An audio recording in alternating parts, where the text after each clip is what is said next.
During a trip through time, the Legends were forced to land the Waverider in Blue Valley, Nebraska, where they discovered a young superhero. Yes. About to take flight. That's cool. Who are you? I'm Stargirl.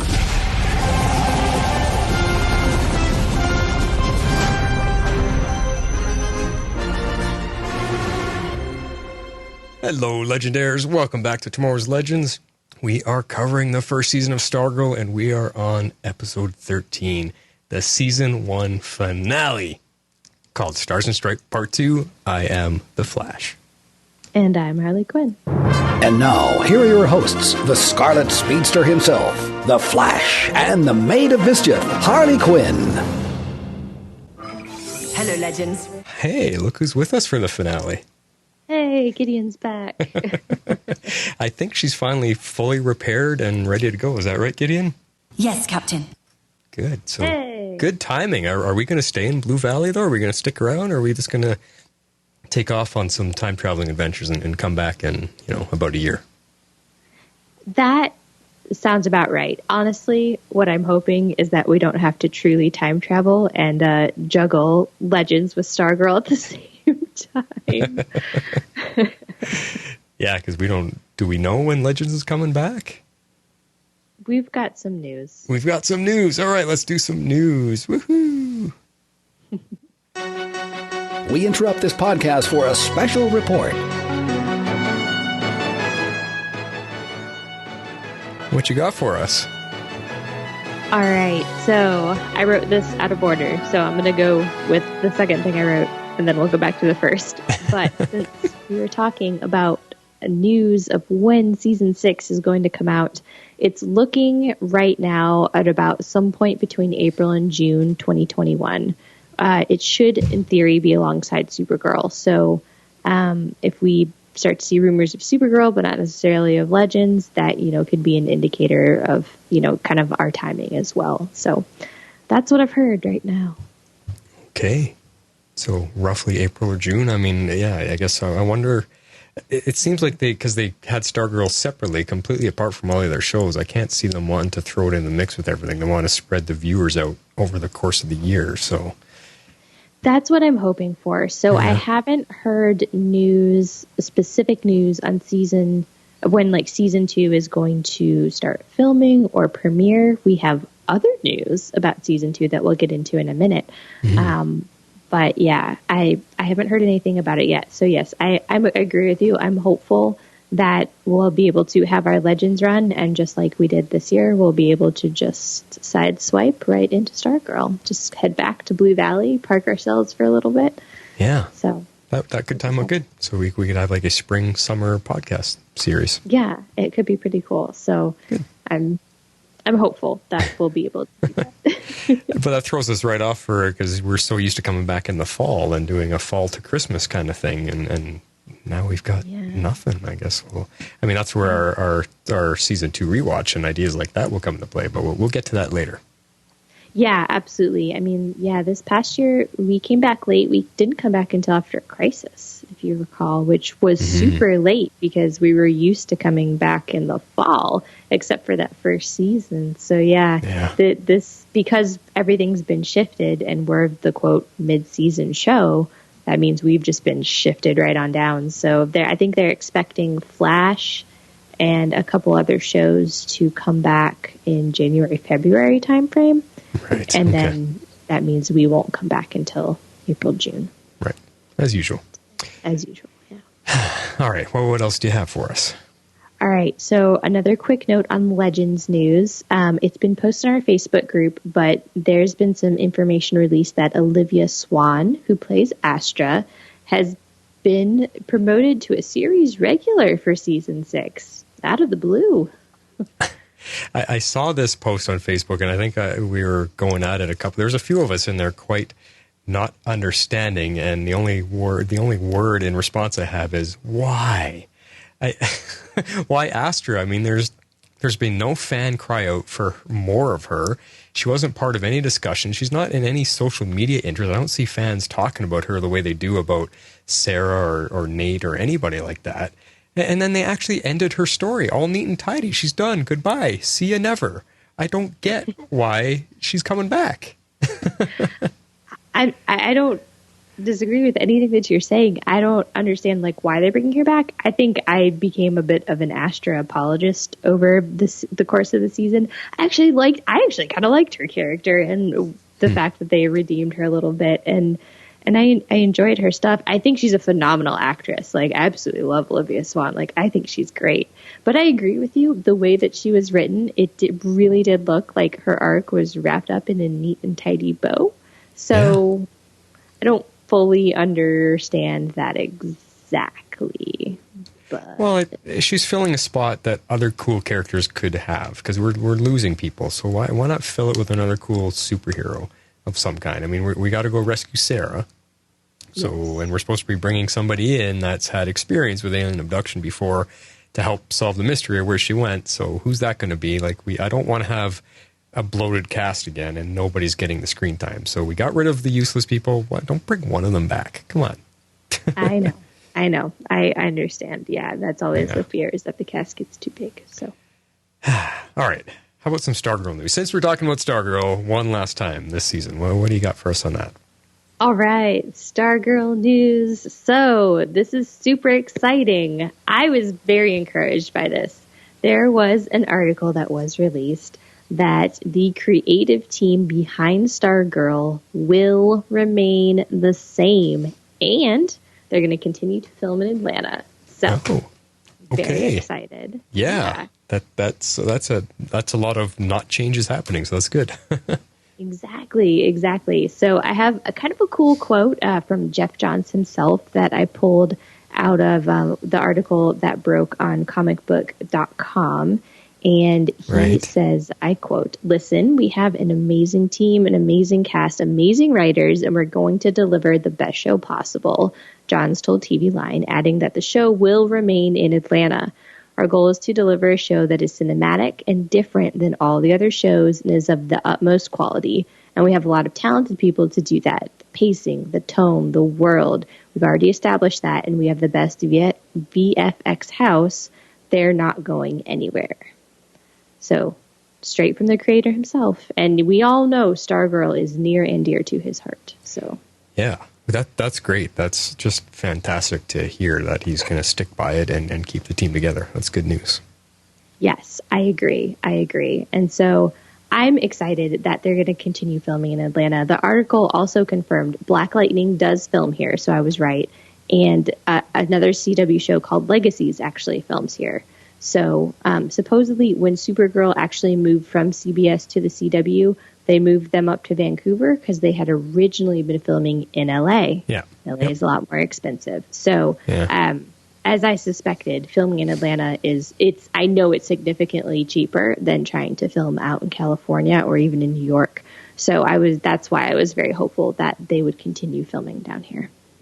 Yeah. Plus, I mean, literally, I've been to Dallas. It is literally Blue Valley. So it would be very difficult to reproduce that and probably a lot more expensive. Well, they'd have to build the whole town on a set somewhere. And why do that when you have a town to film in? It just wouldn't be the same. Yeah, exactly. Yeah. Awesome stuff. Is that it for our news? That is it for the news. Good. No, it's good. That's good to hear about all of that stuff. And that gives us a few sighs of relief. Yes, I think so. I'm encouraged. I'm definitely encouraged by that news. Awesome. Now, I want to bring up Patreon one last time for the season. I just wanted to say thanks to our supporters that are on there, and those of you that were waiting for a Stargirl shirt. I have a couple designs made up. I'm just working on the details with the shirt company to get that put together. I wasn't sure if I was going to do a t-shirt or more of a baseball tee with the sort of 3/4 length different colored sleeves. Ooh, I would love a baseball one. Yeah, they look pretty sharp. I was designing them and they look pretty nice, so I'm just figuring out the pricing because they have like 3 different ones to choose from. So I'm just figuring all that out, but I do have them designed and this final thing. So you guys will have something to look forward to during the off season. And once we have them in, we'll post pictures of them, and then if anyone else would like one, then you can let us know, and we'll figure out a price for them and all that kind of stuff. But thanks to all our Patreon supporters. For anybody else out there that would like to join that, you can check it out by following this. If you'd like to support our podcast, you can do so at our Patreon page at www.patreon.com/tomorrowslegends. And what I forgot to add on there is part of our Patreon channel that we have. Once you reach a certain level of support, you get a shirt automatically. So, everyone wins. All right, let's move into, we got some pre-show feedback from our friend Aaron, who sent us a wonderful long email about part 1 of the finale, and I had Harley go through and pull out some highlights this time. What did you find? Oh, man. I love her feedbacks because she gets so detailed and she sends in some great stuff. So I picked out a few highlights, like we said, and we have her initial thoughts on Stars and Stripe Part 1. Okay, her first initial thoughts on the episode, and this is a direct quote. If there was ever a time I supported Flash calling Micah putz, it's the opening of this episode. Yes, he does good by coming back to stop Crusher, but still, before that, he was probably his most annoying ever. Putz. Yes. Yes. So I thought that was pretty funny and worth a direct quote. But moving on. She also agreed with us that they completely ripped off Cerebro, and she really hopes they don't make Mike a part of the team with an actual artifact, like the Green Lantern or the Pink Pen. Yeah. So another direct quote, because I just thought this was hilarious. She says, really? The ISA vision is peace? Could they not have said that to the JSA at some point? Just yell it out. And then work together, maybe. I know. It's kind of a good point. In her initial thoughts, she predicted that Barbara would die in the finale as the only, quote, plausible member of Team JSA to go. Oh. So that was an interesting prediction. It didn't quite come true. Well, we'll see. She did send us feedback in time about the finale, so we'll see what she thought. Oh, good. Okay, good. So she'll be coming back. And then she had several thoughts after actually listening to our podcast. And she says, the audio sounds fine, Flash. It was clearly a good quality stream. I think more a testament to your editing. Oh, okay. Well, thank you. And then she says, no worries to the fact, that we are kind of paraphrasing her feedback. I know I write a lot, smiley face. Thanks for even taking the time to do the pre-show feedback, as you don't have to do that each week. Well, you spend that amount of time writing to us. We are definitely going to include as much of it as we can. It's just the pre-show feedback section is we don't want to spend a lot of time on it. That's all. But man, we do love your letters, and it's bringing me back to good old Aero Squad days with you. So exactly. So she said Bowen was a dud, and she really just didn't understand the point of her or her kid's story by the end. I mean, me personally, this is Harley. I think it's a setup for season 2, but more on that later. Mm-hmm. She also wanted to know if Cameron's going to find out that his dad was evil, and she thinks that Artemis is going to join the young JSA before Cindy does, and she kind of calls me out. She goes, no, Harley, Cindy is our new ISA leader / wild card. There will be no killing her until almost series end. Excellent point. And I actually love that concept because Shiv is a fantastic villain. So she is, and that would totally go against the grain of the comics because, as I said way back in the beginning, Shiv was not that big a deal in the comics and wasn't around very long. So that'll be fascinating if they actually make her more of a heavyweight player in this. Exactly. Well, it makes perfect sense because they often do these things where they find the lesser known villains and they play with them. Yeah, and they don't want to be predictable either, so they want to do things differently. Yeah. Okay. So she continues, Barbara trying to explain New Kids was the best part of that scene. Boys can listen to NKOTB too. Oh, okay, fine. And she says, I won't lie, I'm humming the right stuff right now, Donnie girl myself. Fair. That's Donnie Wahlberg, right? One of the Wahlberg brothers? It was. Yeah. All the Donnies, they were all in it because I remember Marky Mark and the Funky Bunch. Yes, I was going to say Marky Mark's brother. Yeah, good vibrations. I love that song. Oh, man. All right, things you loved about the episode. Rick asking if they were on the right side after learning the ISA's plan and the flip on the clock timing. Yes. Totally agree with. Yes, good stuff. She had some thoughts on the CW move. She said, keeping the creative team is key. Good news there, Aaron. They are keeping the creative team. And she says, CGI is nice, but if we don't care about the characters, are we really looking at it? Action is nice, but if we don't care about the stakes to the characters, is it all that to see? The characters should always drive your plots, not the plots drive your characters. And to keep that balance, you need your writing team if you can keep them. Yeah, exactly. Like you couldn't have said better. Effects and action can't tell a story. It's the writing and the acting, the way the actors perform it, that tells your story. Exactly. And if we lose that, then we've got just really dull, like no depth to this show. So hopefully they keep that. Yeah. All right. So she says she had a theory. She said, what if Mike gets Fiddle? That said, I'm still with the group who doesn't want Mike to have powers or be in control of an artifact. Huh. So yeah, they did kind of leave the Fiddle sitting there. How it would get into his hands, I don't know, but interesting. I was assuming the son would pick it up, but I think I have points on that later in our notes. And then finally, she had just a couple of quick feedback for the feedbackers, which I thought was cool, so I wanted to shout those out. Mm-hmm. She says, true, Kev, they could have just done a 2-hour finale. Same, Carrie, regarding Fiddler's death. It is surprising Rick didn't try the car's number before now. Totally agree. Yeah. And little Allie didn't get in this week. Maybe she'll do double duty next week with feedback. She's here.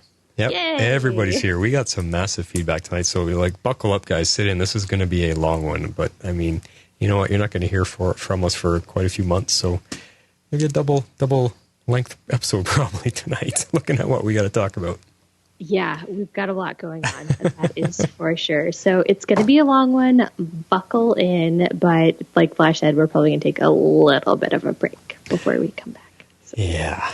But awesome stuff, Aaron. Thanks for that. And thank you, Harley, for pulling out all those great bits out of her email. I know that takes a bit of time. So awesome stuff.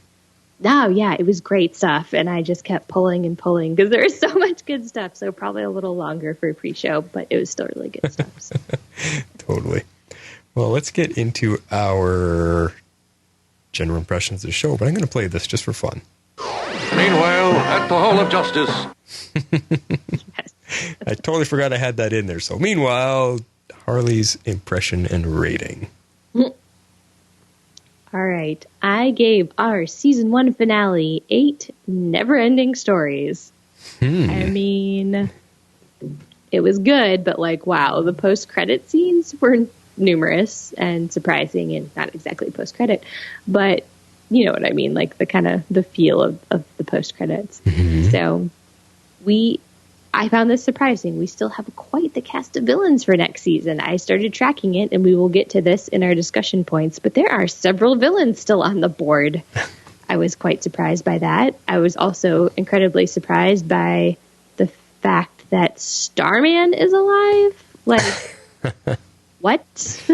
Craziness. I don't even know what to do with that. We'll talk about that too, yeah. Yeah, I found that completely surprising, out of left field. I wasn't expecting that at all. After we had the whole thing with Sam and the whole reveal, just really wasn't expecting them to go there. So super curious about how that's going to go. And I loved that Courtney's relationship with Pat finally kind of came full circle. I thought this was some of the better parts of the finale, and I loved what they did with it. And so we got to see the present that she's been holding on to, that we've seen since the pilot, when, she's waiting to give her dad this present, and we find out what it is. It was the matching mug that was so cute. It's the one that we've always seen Barbara with. And so I absolutely loved that. I thought that was well done. And then we had a few shocking deaths. I thought, I said most of our villains were wiped out this season, but I think it actually turned out to be maybe less than half as I did the final tally, because I wrote this and then I started thinking about it and doing my rewatch, and I was like, I don't know that most of them were actually wiped out. More like the heavy hitters, the big important ones, are the ones that we lost versus the side characters that stuck around. It kind of, yeah. Well, we'll get into this, but there's just kind of a lot going on with that. But the ISA took out a few of their own, and then a couple were taken out in the finale. So they were taken down a notch, but not quite as much as I was expecting. Right. I think I was probably, of all the deaths, I was definitely the most surprised and disappointed with Jordan's death. So I'm holding on to some hope that perhaps they just think they killed him, and through some crazy ice magic mumbo jumbo, he's not really dead. But I know that's a complete long shot and literally just wishful thinking, because I love the actor. Like, Neil Jackson was amazing, and I just hate to see him go. Like, he is so, so good. And Icicle was one of the best villains. Like, I was literally rooting for him, like, up until the very end when he just goes, like, total crazy down. Ah, so sad. I am so biting my tongue with everything here because I got, Well, you're, I know, because you're about to launch into your whole thing. So why don't you take it away, Flash? Well, let me preface this by saying I'm going to warn everyone. I'm going to go on a bit of a rant right now, and I discussed this with Harley before the show, if she thought I should save these points for as they come up during the podcast, or should I just get it all out of the way now?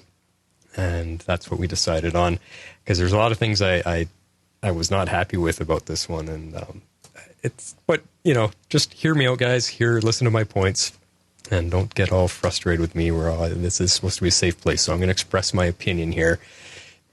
And I'm going to be honest, because, Flash has always been honest, and I don't sugarcoat anything. You guys know that. So, my first watch through, I was all by myself. The ladies of the house were already gone on holidays, and I sat here watching it alone, and I hated this finale. I haven't been that angry at a show ever. If I go from my initial feelings from the first viewing, it would barely get a 5. Barely. But then I went on holidays, I caught up with the ladies, and a week later we watched it again. I had Patty and X23 beside me, and through their reactions and having time away from the initial hatred, it was marginally better the second time. Oh, God. But I'm disappointed big time. They not only dropped the ball, they buried it and poured concrete over it. It's like they fired all the writers and brought in the legend staff to screw up the finale on an epic Bebo-like scale. And I actually expected that little blue twerp to show up. Now, I mean, Gideon, are you with me?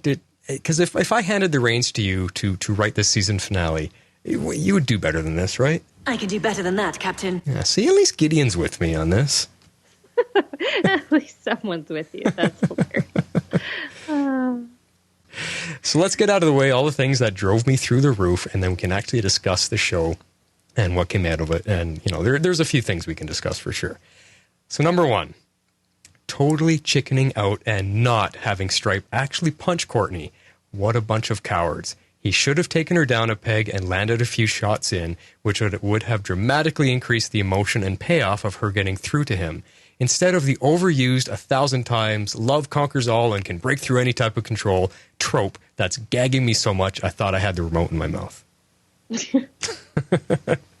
Okay, that's actually kind of valid. I was wondering where you're going with that, but yeah, feel free to add your thoughts to it, or you can wait till I go through it and discuss each point, because all the notes are here in front of us. But if you want to add stuff, go ahead.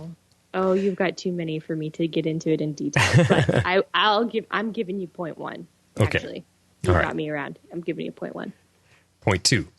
The whole season build-up of this mind control device that in the end does absolutely nothing.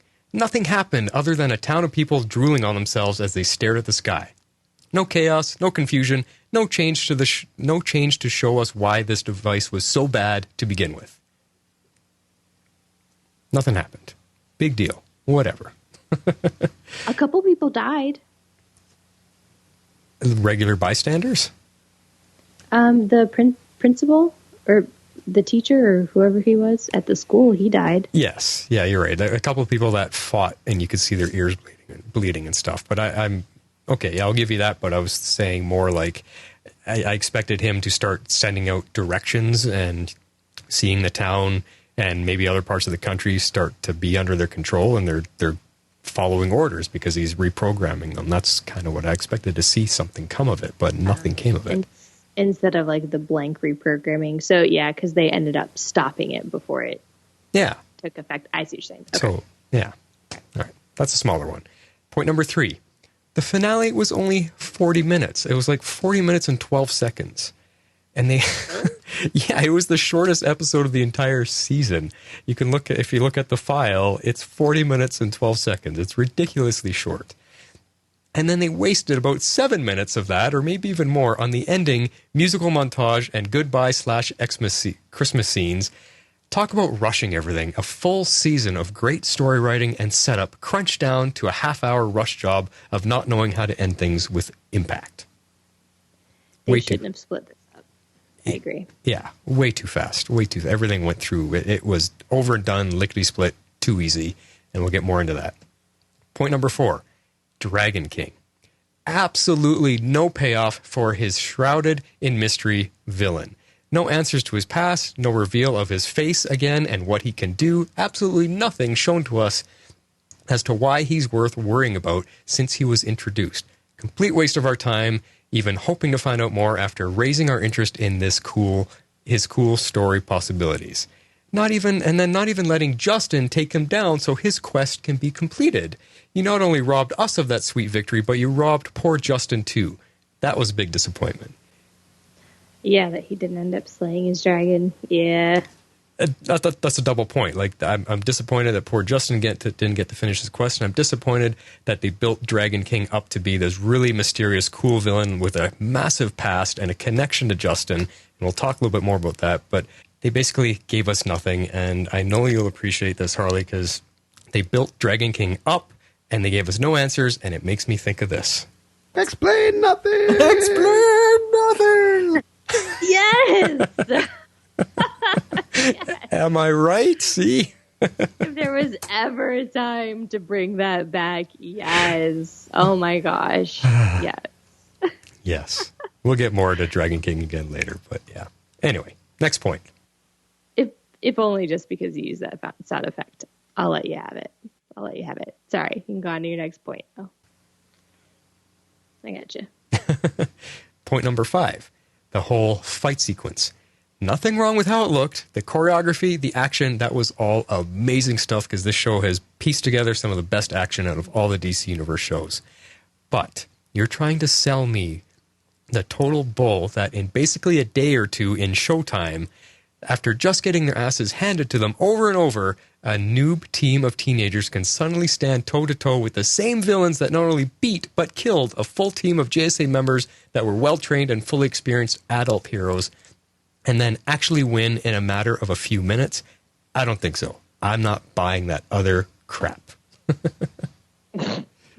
No way. No way that a day or two after they had their asses handed to them multiple times, they're going to suddenly be able to beat this team when their adult heroes can't even do it.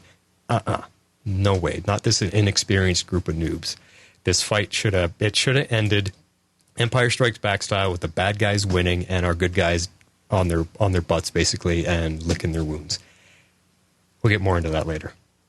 Now, these last 2 points are big ones because, man, oh man, this is where I really screamed and was ready to walk away. Point number 6 is Icicle/Jordan. All season long, we have been worried about this amazing villain, how powerful he is, how in control he was, how much of a badass, smooth criminal leader he portrayed himself to be, and how amazing the performance has been for him. Like you said, the actor has been absolutely fantastic. My favorite villain we've had in this entire CW universe, even more so than Slade Wilson or Eobard Thawne. He's right up there with those two guys. In the end, everything about him got reduced to a sniveling, desperate whiner trying to convince Barbara to join him. It was so much of a 180-degree character change that it didn't seem like the same guy we've had all season. Now let's get to his powers. Unless you want to interject there. I know you wanted to talk about that later in the show. We'll talk about it later. Okay. To see him reduced to a whining, like desperate attempt, he lost his cool-headedness, and that drove me crazy. Let's get to his superpowers. He had us convinced all season he was someone to not reckon with, taking out S.T.R.I.P.E without even trying, freezing the staff, killing people left and right, kids even, having such control over the environment with his skill and killing his own superpowered people, showing us he was in control and that no amount of other superpowers could oppose him. Again, all of that awesome stuff we got all season long that had us on the edge of our seat, had us worried about this guy going, he could probably take out our whole team by himself. all got reduced to getting into a fist fight with nothing more than freezing fists and a few icicles he threw. They built him way up all season long and then chopped him off of the chest, making him look like a third-rate villain who does nothing more than rob banks.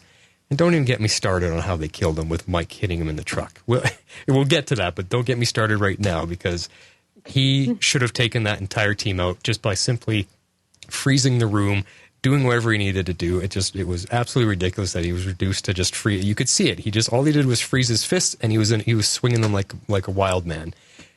No skill, no anything. That really, really upset me. I just don't like what they ended up doing with what they did with him all season long.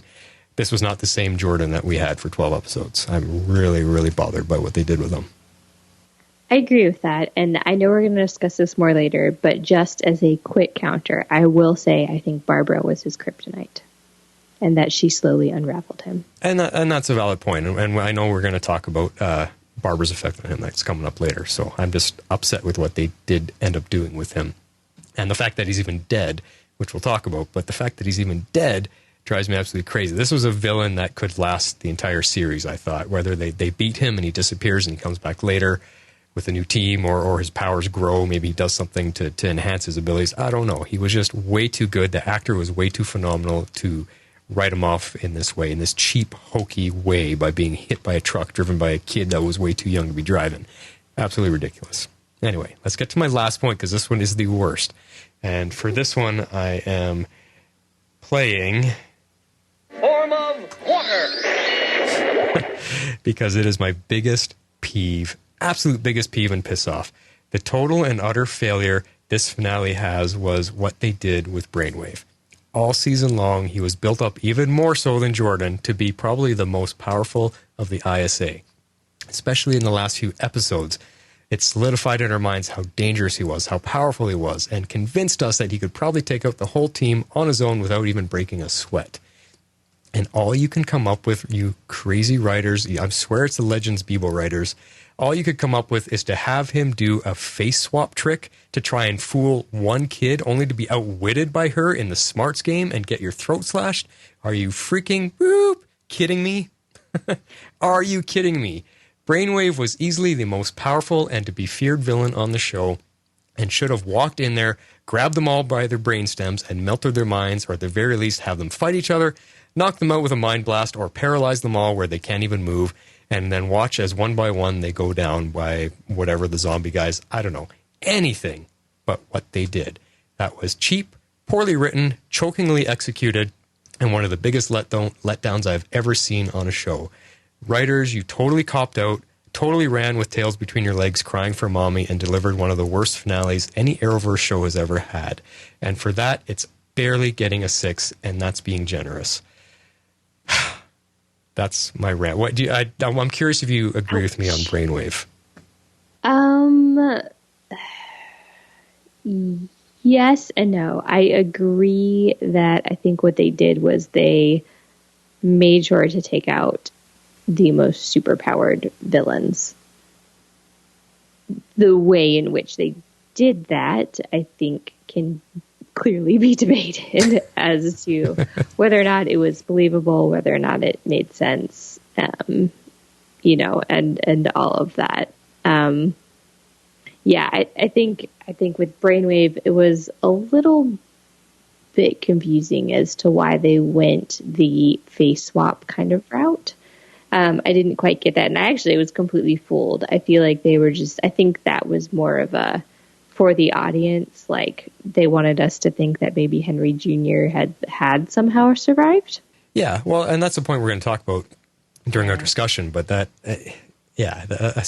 put that aside, though, to take a villain like that would clearly have decimated our team with just a thought, to weaken him that much and really just completely break him down to this cheap move. It's just, now I'm even tripping over my words. It really, oh man, I was mad. I'm glad the girls weren't here, because the words that were coming out of my mouth was not for 11-year-old ears to hear.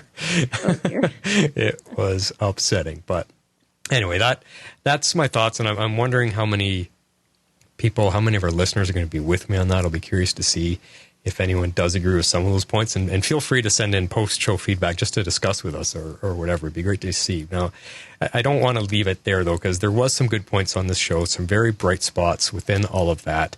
And I can't wait to get into those, because I'm hoping that this little rant in the beginning wasn't too much for you guys, and it's out of my system now. We can just, get to the show, and we still have all of you listening. I controlled it. I did not express the anger that I felt while watching it. I was trying to be as clear and precise so you guys understand my thoughts and see if anybody actually, maybe you can think about what I said and see if you actually agree, because I think my points are very valid, whether you agree or not. I think they're valid. So yeah. No, I mean, I think you had some very valid points. I think there are going to be points of this finale that either worked for people or didn't work for people for probably the exact reasons that you listed. So I think, for better or for worse, this is probably going to be a pretty polarizing episode. I feel like you either, I mean, I don't want to say loved it or hated it, because I don't think my rating was not perfect by any stretch of the imagination. I mean, I gave it an 8. So yeah. Well, and I do think I actually enjoyed the finale and kind of rolled with what they were doing, whereas like all of that stuff sort of just like made you angry. Well, those are the major points. Like when I was thinking about my notes, I was writing the notes as I was going through. I wanted to take out the major points that upset me and ticked me off and include them here. I mean, there's a lot of minor ones throughout the rest of your notes. I was like, oh yeah, that bugged me too, and this bugged me too. So you're gonna hear a little bit more complaining from me, but there's a lot of things to discuss that I think are also really well. And then I've got some final words after to wrap it all up. We'll finish on a high note for sure. Don't you worry, guys. But let's get into it. Let's get into the talking points, because you're gonna open up with the very first one. I was like, yeah. There's another one. Yeah, well, I mean, to be fair, it was an odd opening scene. After having watched part 1 and part 2, I am of the opinion that it was a bad move to split these apart. I don't think it made a lot of sense. And so what it ended up doing is giving us this flashback to 3 minutes ago, which was a bit odd. And all it really does was it gave us the quote payoff with who I'm thinking will be the new fiddler. I mean, it's the tuba kid. It's Bowen's son. The tuba, yeah. I mean, he doesn't know that his mom is dead or will soon be dead, depending on the timing of everything that happened. Yeah. But yeah, I think they're setting him up to ultimately inherit the fiddler mantle. But it was kind of an odd scene. I mean, we kind of open up and there's this altercation going on, and you find out he's like, bashed his bully, which good for him, over the head with his tuba. But, I don't know. It was just an excuse to get people out on the football field so that we could see it open up and the satellite come out. So it was kind of odd. Yeah. You're jumping ahead to your second point. The thing with that opening scene is you don't start our finale with such a lame scene like that. And I call it lame because I found it over the top corny, and it's just because of the kid, the tuba kid. His acting is awful. He's sitting there huffing and puffing and trying to distort his face and look like he's all mad, and just it's bad. It was really bad. That kid's not a good actor, and it ended up making the scene really corny and lame to me. And it's just I think the kid he reminds me. I remember a couple kids in school growing up. We had this one kid, and I'm in my 40s, so times there wasn't all this political correctness when I was growing up, and there was always a kid that everybody picked on or whatever. And I remember this one guy, and if you picked on him too much, he would pretend to huff and puff and he'd hold his breath and he'd get really mad, and his face would get all red, and he's like, you don't know how mad I'm gonna get so strong, and and then he'd just go storming off. And this guy reminds me of that kid, exactly the same type of false acting to look like you're really angry and to watch out. But yeah, this kid at least used his tuba as a weapon, which was kind of funny. I did laugh at that because yeah, the blood all over it. Yeah, that was kind of funny. But really, what are you going to do with a tuba? Is it like if he doesn't get the fiddle, he's going to be a laughable character, because can you just see him marching down the street playing his tuba and trying to take over mind control people with a tuba? It just would be so ridiculous. I feel like that would be pretty ridiculous. So hopefully he's like one of those musical savants that can pick up any instrument and play it, or has been trained in multiple instruments, so that it will make sense when he does. I firmly believe they're setting him up to be the fiddler. Both his parents are dead, but the fiddle is still around. Who else is going to get it? Like, it just makes the most sense to me. Which makes me wonder, is the fiddle the thing that has the power? Is it a gadget that when they play the fiddle, it's the one that gives the power of mind control? I think so, yes. Yeah. So I think so, yes. Yeah. Cool. Yeah. Now, we talked about this a little bit, and I had a feeling this would be a sticking point with you as well, so that's kind of why I wrote it out. But yes, we did indeed. The whole point, like I said, was to have them all on the football field so that we could find out that the satellite was hidden under the football field, and we had an excuse to kind of break that scene. So a little bit plot convenience there. Well, and this is where I'm laughing, because 2 minutes in, you have strike two. Season finale people, like strike two, and we're not even 2 minutes in, we're in the opening scene. Because, and it's not that this wasn't a cool scene, I mean the effects were fantastic. I mean, the football field opening up, the satellites dishes all coming up and all of them expanding one by one. I mean, it absolutely looked amazing. It was a really cool effect. But are you yet again ripping off the X-Men? Because that looked exactly like where the X-Men jet comes out of the Xavier School for the Gifted, the grounds out in front of the house. It opens up exactly the same, and the jet lifts off so they can take off and go. Yeah, I mean, another clear X-Men, which again, I'm saying, if you're going to rip off, you might as well rip off the best. But and the other thing that kind of bothers me is they didn't have this town under any type of control yet. So are you telling me nobody ever noticed construction going on in the football field of the high school happening to construct this thing?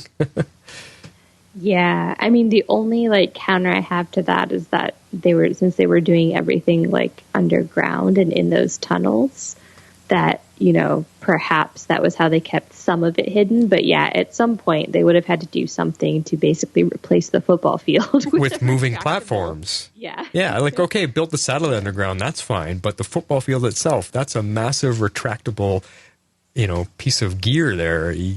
Come on. So anyway, nitpick. Nitpick. Yeah, I agree that is probably super nitpicky for what ended up to be a pretty minor plot point, but yeah. It looked cool though. I will give them that. It was pretty awesome. It was a pretty jaw-dropping scene in the sense of how well it was done and put together. It was cool. That was definitely a whoa moment.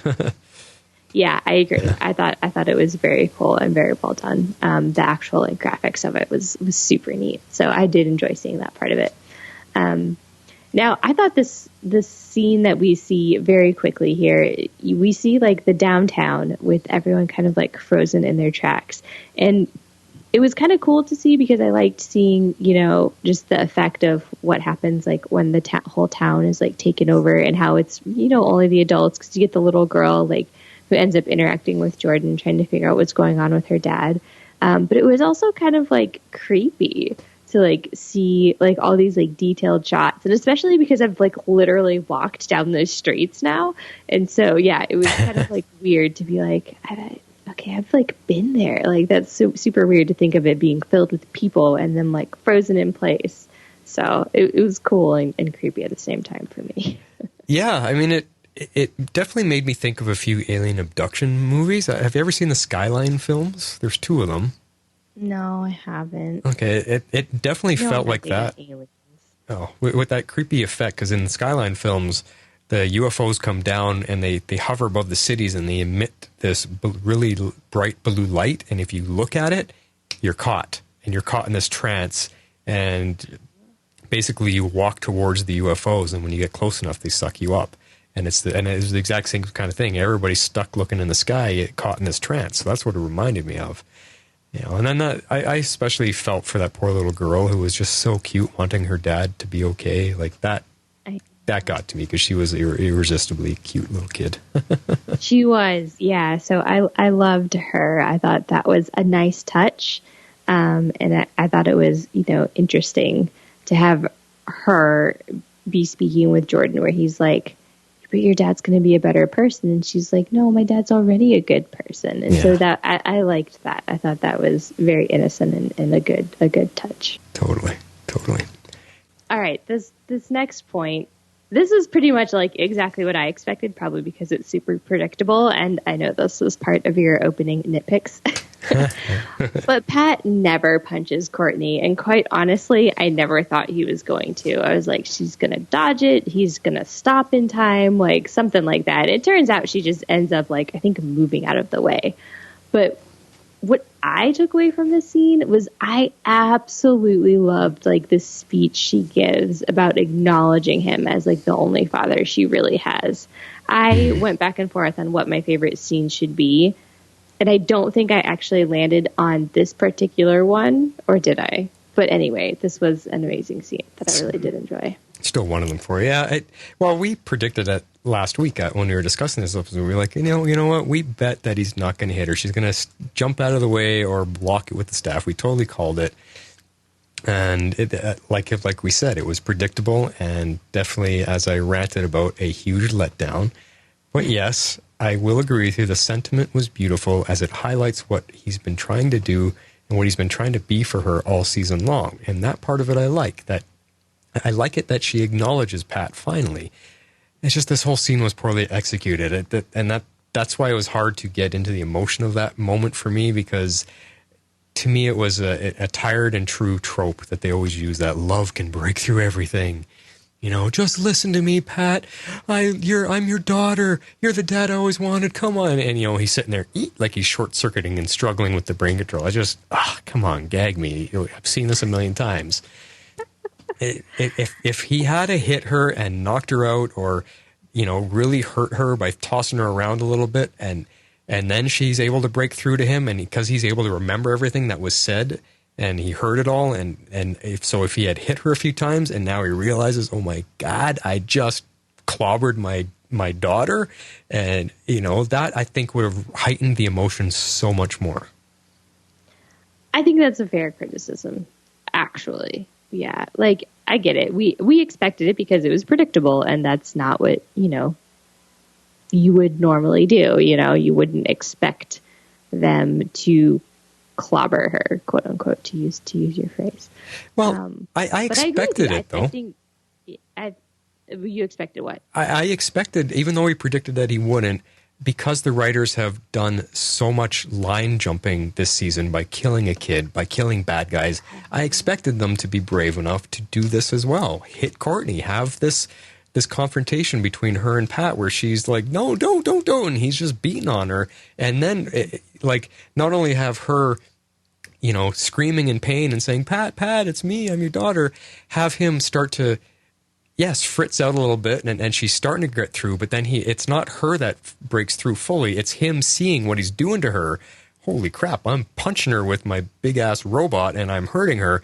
And his feelings for her, because he's been trying to break through to her all season long, that's what breaks him out of it, because he realizes, what am I doing? I'm clobbering my kid. Because that would be enough for any parent to snap out of some type of brain control. So I think that just pushed it a little farther, because you've done so all season. Would have made that scene way more impactful to me. Yeah, no, I mean, I think that's actually a pretty fair criticism. I think the only thing I can counter that with, and it's not a super strong one, but they just established that, if they broke out of the mind control, quote unquote, or if they fought too hard, then that was what would kill them. So, yeah. But I think that doing what you said still would have added more tension. Yeah. And I think that actually probably might have made that scene a little bit better, actually. So, I think that's fair. Yeah. Yeah. Well, I mean, they timed it. Yeah, I guess she didn't really break him out of it. I guess they timed it with, he was struggling with it, and then Beth was able to shut the machine down. Yes. So, or at least put up the blockers again to block the signal. So, the timing of it. So they still could have used that as the way out, the timing of it, but have him fritzing because he's realizing what he's doing. He's beating on her. And then he comes out of it, and then he's like, oh my, Courtney, are you okay? Oh, what have I done? And, and she's barely struggling to get to her feet kind of thing. Like that to me would have just been, whoa, wow, this show is really pushing the boundaries. This is awesome. That could have been interesting. well, anyways. So, moving on. We've probably talked that particular scene to death. But we were trying to figure out how all of the ISA was going to escape Brainwave's mind control. And we postulated a few theories. As it turns out, they all had some earpieces that are basically just countering the frequency that he emanates, I guess, which is kind of odd. So that's exactly why he doesn't control any of them, because they all have like this little earbud in, basically, that's keeping them free from his mind control. Yeah, we were wondering about that. And I remember we were thinking, oh, it's got to be because he's able to hook in and choose who he wants to control. So I just postulated that he's just not going to pick them. They're free to go and he doesn't have to bother them. But, you know, and using the earpiece, it's kind of a simple explanation. And I was asking, do they even really need them? Because he can choose who he wants to control. It seemed like, but then again, it seemed, I guess they showed it that all adults are under his control. He can select who he wants to give directions to, maybe is more a better way. That's how I was taking it, how you just explained that. Yeah. Okay. That like, as soon as his signal went on, everyone gets like basically frozen under his control unless you're blocking or the frequency is disrupted enough to kind of like kick you out of it. Right. And so, yeah, that's kind of where I was going with it. But then like once his reprogramming, like once he kind of had that solidified and had you, quote, in his control, then he could choose to make you do things like he was doing with Pat. So, yeah, I agree with you. Yeah, for sure. Cool. Now, the gambler came back. We haven't seen him in quite some time because he's definitely a very techie villain. He doesn't have any powers. So I kind of liked the face-off between Beth and Chuck and the gambler. And I liked that they were smart about it and that they were trying to find different ways to distract him. And what better way to distract him by hitting him where it actually hurts, where he actually cares, taking away his money. So I enjoyed this idea a lot. I thought it was a good way to kind of have the hackers hacking, or that to have the heroes hacking the hacker, which is always a very like difficult thing to pull off because you assume that the hacker knows like way more than you could. But Beth does have an AI on her side, so I was pretty in with the idea that they found a different way to distract him, so that while he was trying to figure out how to get his money back, they could basically go back to figuring out how to turn off the frequency blockers. So I actually thought that was pretty smart. Yeah. First off, before I answer what you just said, I wanted to ask you, doesn't he remind you, like the gambler, doesn't he remind you of the Inspector Gadget Bat guy? I think it was Dr. Claw, when he's sitting there with his cat on the desk and he's petting the cat while he's typing away. Oh my gosh, yes. I did not picture that at all until you literally just mentioned it. Now that's all I can see. Totally Dr. Claw. Yes, totally Dr. Claw. But man, did you notice when they were starting to drain his accounts how much money he had? It was in the billions. Ooh, ouch. They really got him where it hurt them. That's crazy. I mean, so if he's got billions of dollars, what's he doing in a small town under someone else's control, like Icicle, having a leader? My God, with that much money, he could have run the world. He could do whatever he wanted. That's crazy.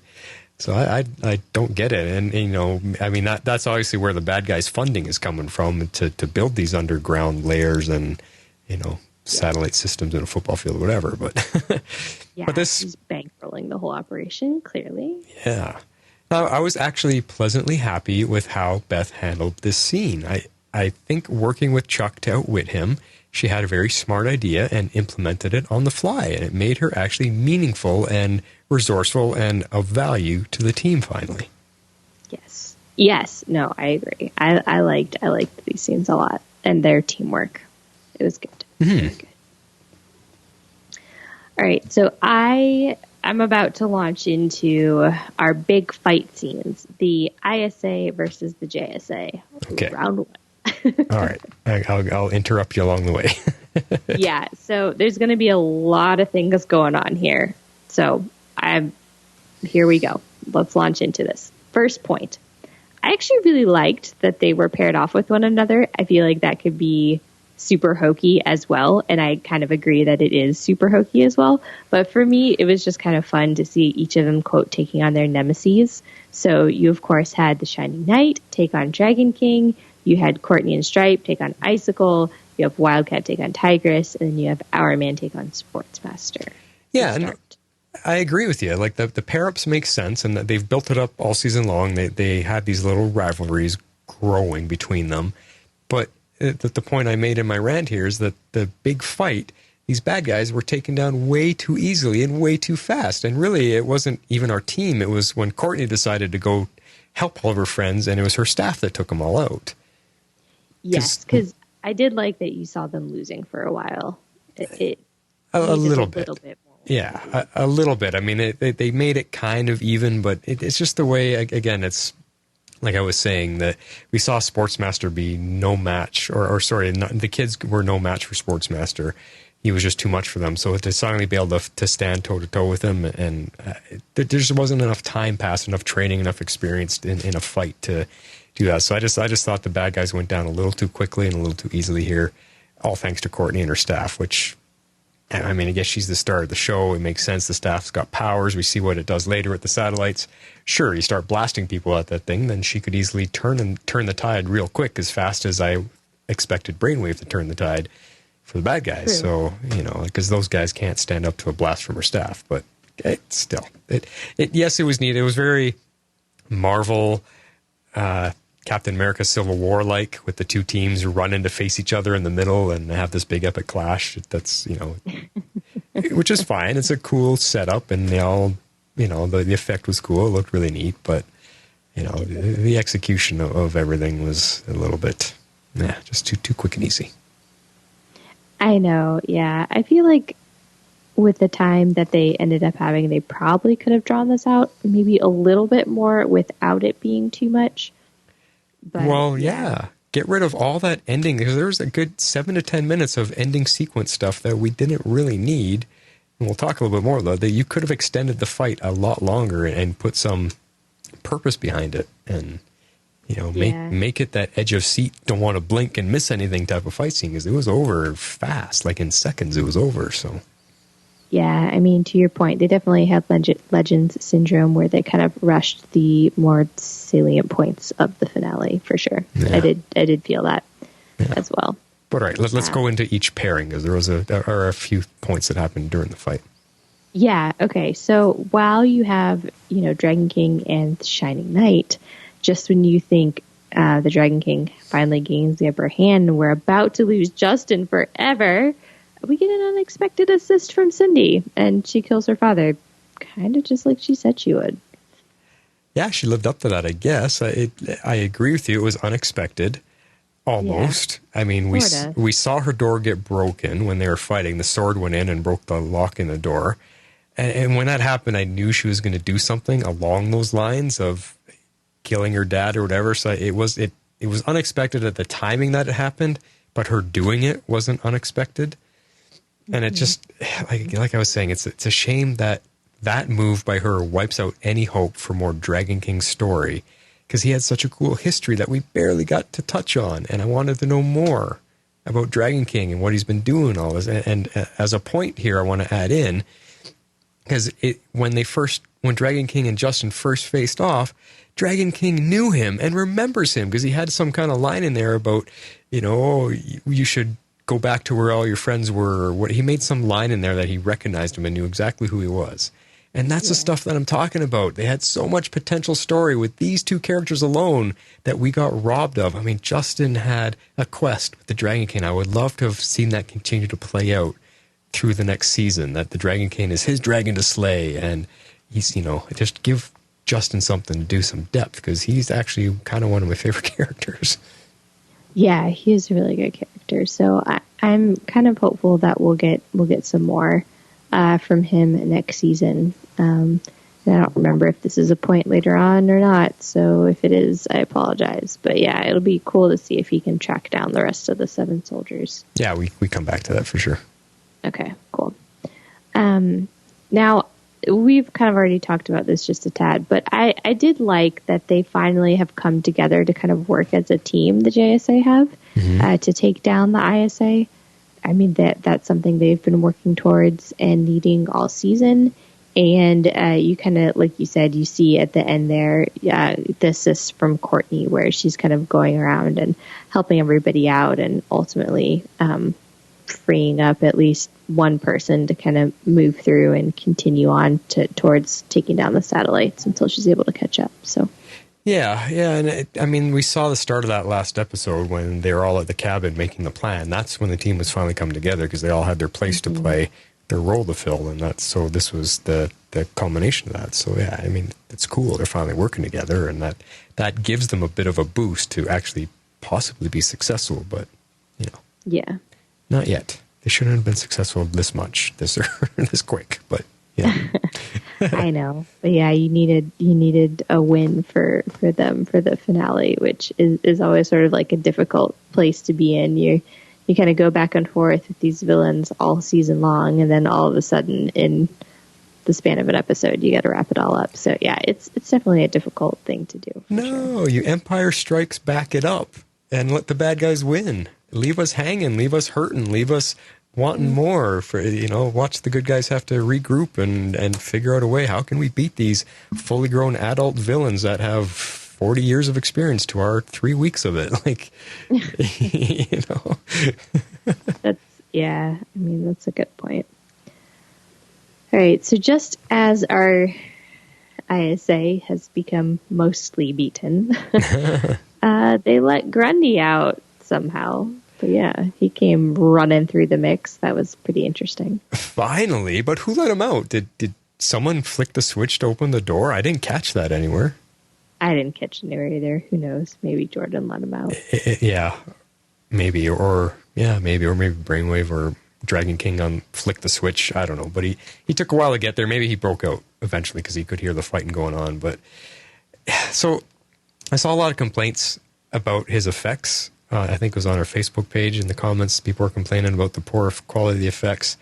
I'm kind of mixed on it. On the first watch through, it did kind of look cheap. He looked superimposed, like he didn't look part of the scene. He looked. You could tell he was a graphic superimposed into the video.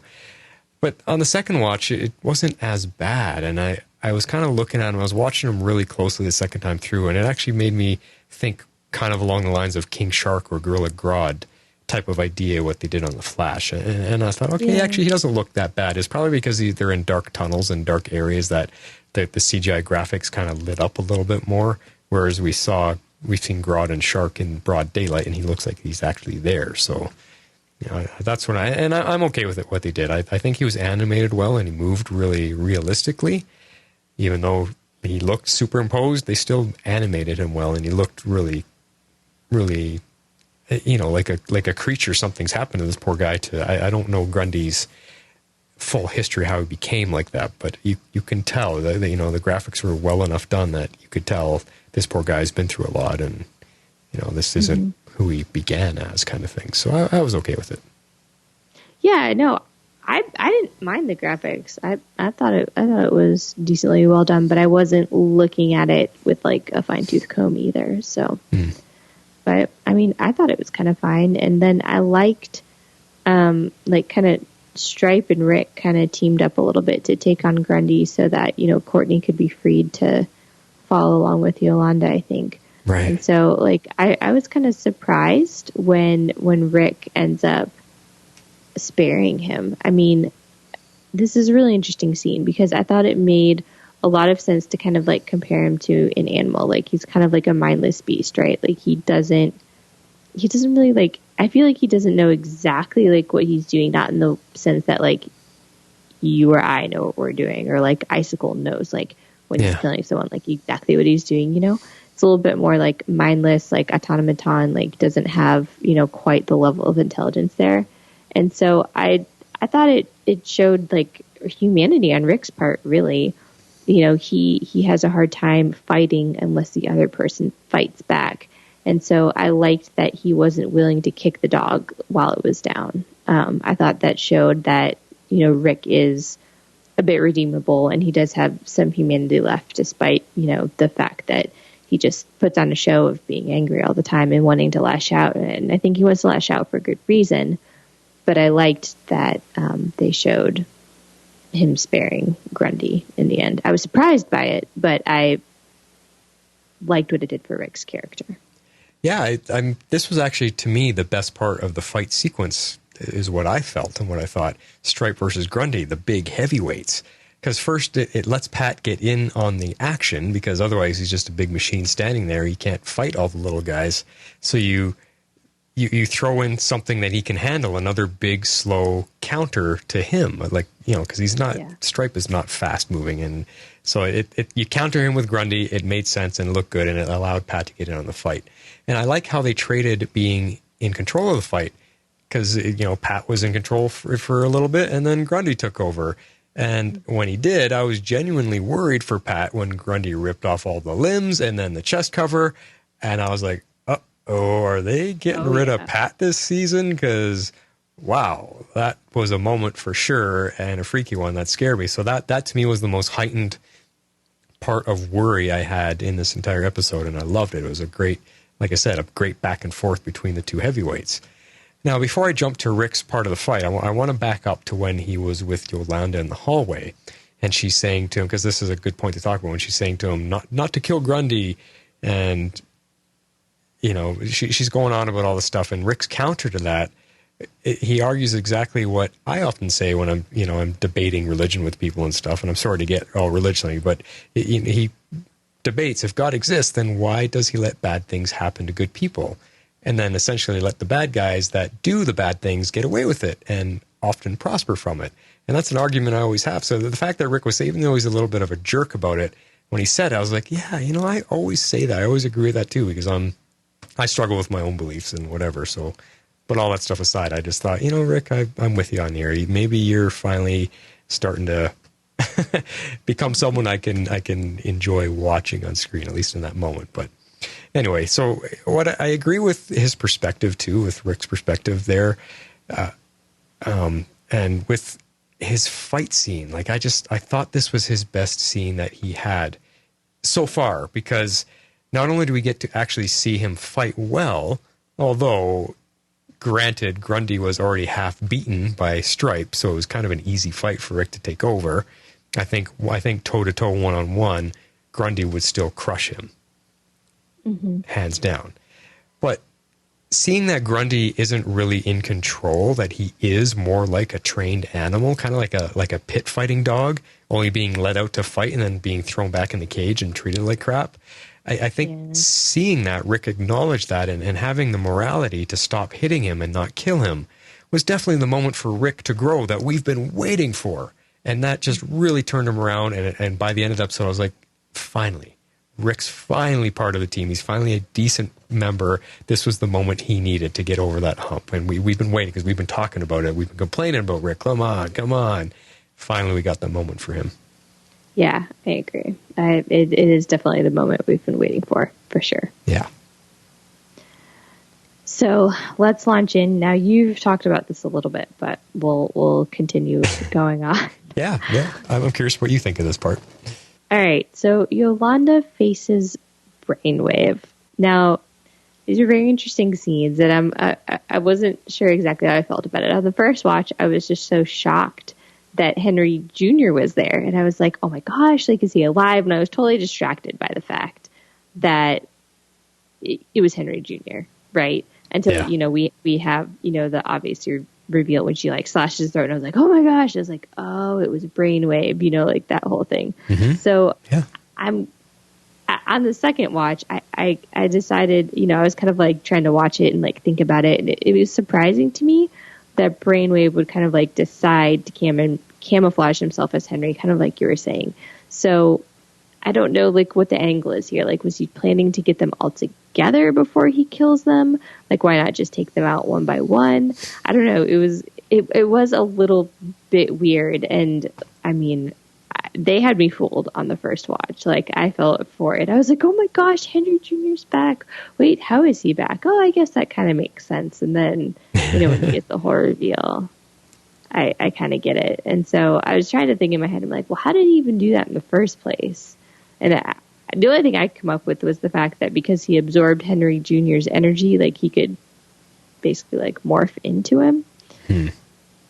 That's the only thing I could think of. But I struggled to come up with a solid why as to why that made sense for Brainwave to take that angle, as opposed to, like you said, just come out like guns blazing. He's super powerful. Yeah. But maybe that's exactly why the writers did what they did. Because he was, as people like to short form, he was OP. Yeah, overpowered. Yeah. Now, yeah, I said enough about that particular scene in my rant, but I'll give it to Yolanda. When she got in that hallway at first, there was a good 15 or so of those zombie guys in there, and she took them all out. So she did. Go her. I think she's probably the best hand-to-hand fighter out of the team when it just comes down to fisticuffs. She's the best one there. But I will touch on the moment about Henry Jr. That did have me for a second as well. And it was one of the things that we predicted and thought would happen. Remember, we were talking about he must have put up a force field around himself and just pretended, like he saved himself by protecting himself under the rocks, and now he's in disguise. We said all of that. We totally predicted all of that. And so the fact that we predicted it, I was totally okay with it if they went that route and it really was Henry Jr. He was really alive and we got him back and he's going to fight for the good guys. I was okay with what they did, and they probably should have done that so we could have a Brainwave versus Brainwave standoff. I mean, can you imagine that battle? Where they start, Brainwave starts grabbing things and throwing them at the team to try to it's a very Luke Skywalker, Darth Vader type of moment when they're having their lightsaber duel and Darth Vader starts ripping things off the wall and throwing it at Luke. I expected Brainwave to do the same kind of thing. It would have been a cool standoff, but if you look at it again, like I did the second time through, if we were really smart, we would have known immediately that was not Henry Jr., because they've emphasized a couple times already that Jr. is dead and was absorbed by Henry. So the fact that we forgot about that for a moment when we saw his face, fool on us. But, I know, yeah. But yeah, I mean, the moment was like, what? Henry Jr., yay! Like, I was definitely happy. And he was believable, too, when do you remember what I said, Yolanda? I meant all of that, and he was very convincing, for sure. He was very convincing. He trips up at the very, very end.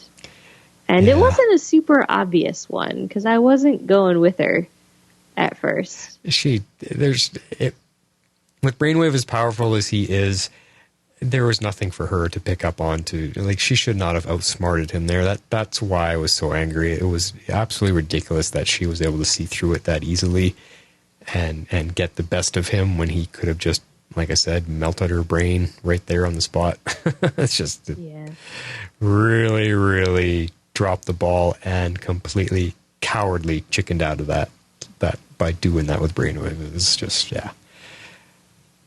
one of the worst moments I've seen in all of the Arrowverse. Just unbelievable. Let's move on. Let's move on.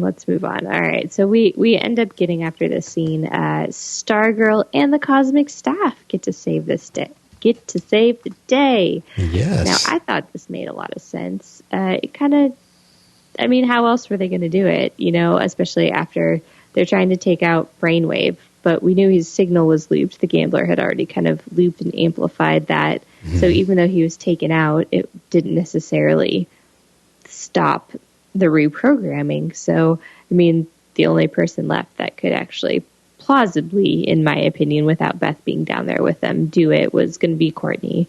And of course, she takes the staff, flies up, and just starts blowing stuff up. That's what the staff lives for, right? Yeah. I thought this was the coolest shot of the entire episode. I really liked how it looked as she flew around firing laser blasts out of the staff to tear it down one by one, and it didn't take one. I'm glad they didn't go with one shot, boom, blows the whole thing up. I'm glad that she had to work at it. She had to keep going and flying around. It just looked so good. It was really well done, and absolutely probably my favorite visual of the entire episode, for sure. If I could have made it a favorite scene, I would, but it was my favorite visual for sure. Really, really cool. And it just showed what Stargirl is capable of and the different things she can do, because we haven't really seen her fly around and use her power like that. So it was awesome. Yeah, no, I thought that was really cool too. And I liked it. I mean, it made sense to me. I thought it was a good way to showcase and cap everything off. Is to have her save the day. Made sense. Yeah. Okay, so we're gonna bring a scene that actually like made me super sad. Poor Beth. She loses Chuck just as they're like really starting to bond. And I know that both sides needed to have some losses, and you can debate as to whether or not this was a real loss, but I just felt so bad for her. She lost her best friend. And that makes Beth even more useless now. Not having Chuck. But you've listened to everything that I complained about, and as much as you might feel bad for Beth, I actually love that they did that. It's a small makeup victory for all their wrongs in this episode, and for an instant, it gave us back the true power of Icicle, because when he breaks into that room, he freezes the goggles right off her face, and then he blasts her against the wall, and I'm like, yes, that's Icicle. That's the guy we should have had up until this point and didn't get. So that to me was a cool moment. Yes, poor Beth, but an awesome moment. And yeah, good guys have to have some losses, but really we didn't lose a single person. We got goggles smashed. Are they going to bring Chuck back? Is that the end of Chuck? Because that pretty much wipes out that whole character, really, because unless Beth is going to somehow MacGyver her way back into creating a newer Chuck, I don't know. We'll see. Yeah, no, they'd have to find a way to restore him and reconnect with him somehow. Yeah. In order for her character to even be viable, I think. Yeah. Yeah. So we'll see where they go with that. Let's talk about because right from here it takes off. I mean, he knocks Beth out, and then Icicle grabs Barbara. He does. All right. So these were some very interesting scenes, I thought, because you really saw like what a loose cannon he really can be in these scenes. And I think this is part of why you didn't like it. But yeah. I thought, that Barbara was kind of like his kryptonite, and then he was at this point, he's a bit at his wit's end because things are starting to fall apart, like quite honestly. It's not going the way he envisioned. Like this team of kids has been able to stand up to them and take some stuff out, and it's kind of like a last ditch effort. Like, can I convince them to join my side? I mean, but I don't know. His whole speech, I definitely feel like he legitimately wanted to help people, but at any cost, literally at any cost. I mean, he throws out the option, and we talked about this in our last episode, like if you could eliminate cancer, but it would cost 500,000 lives today, like, would we do it?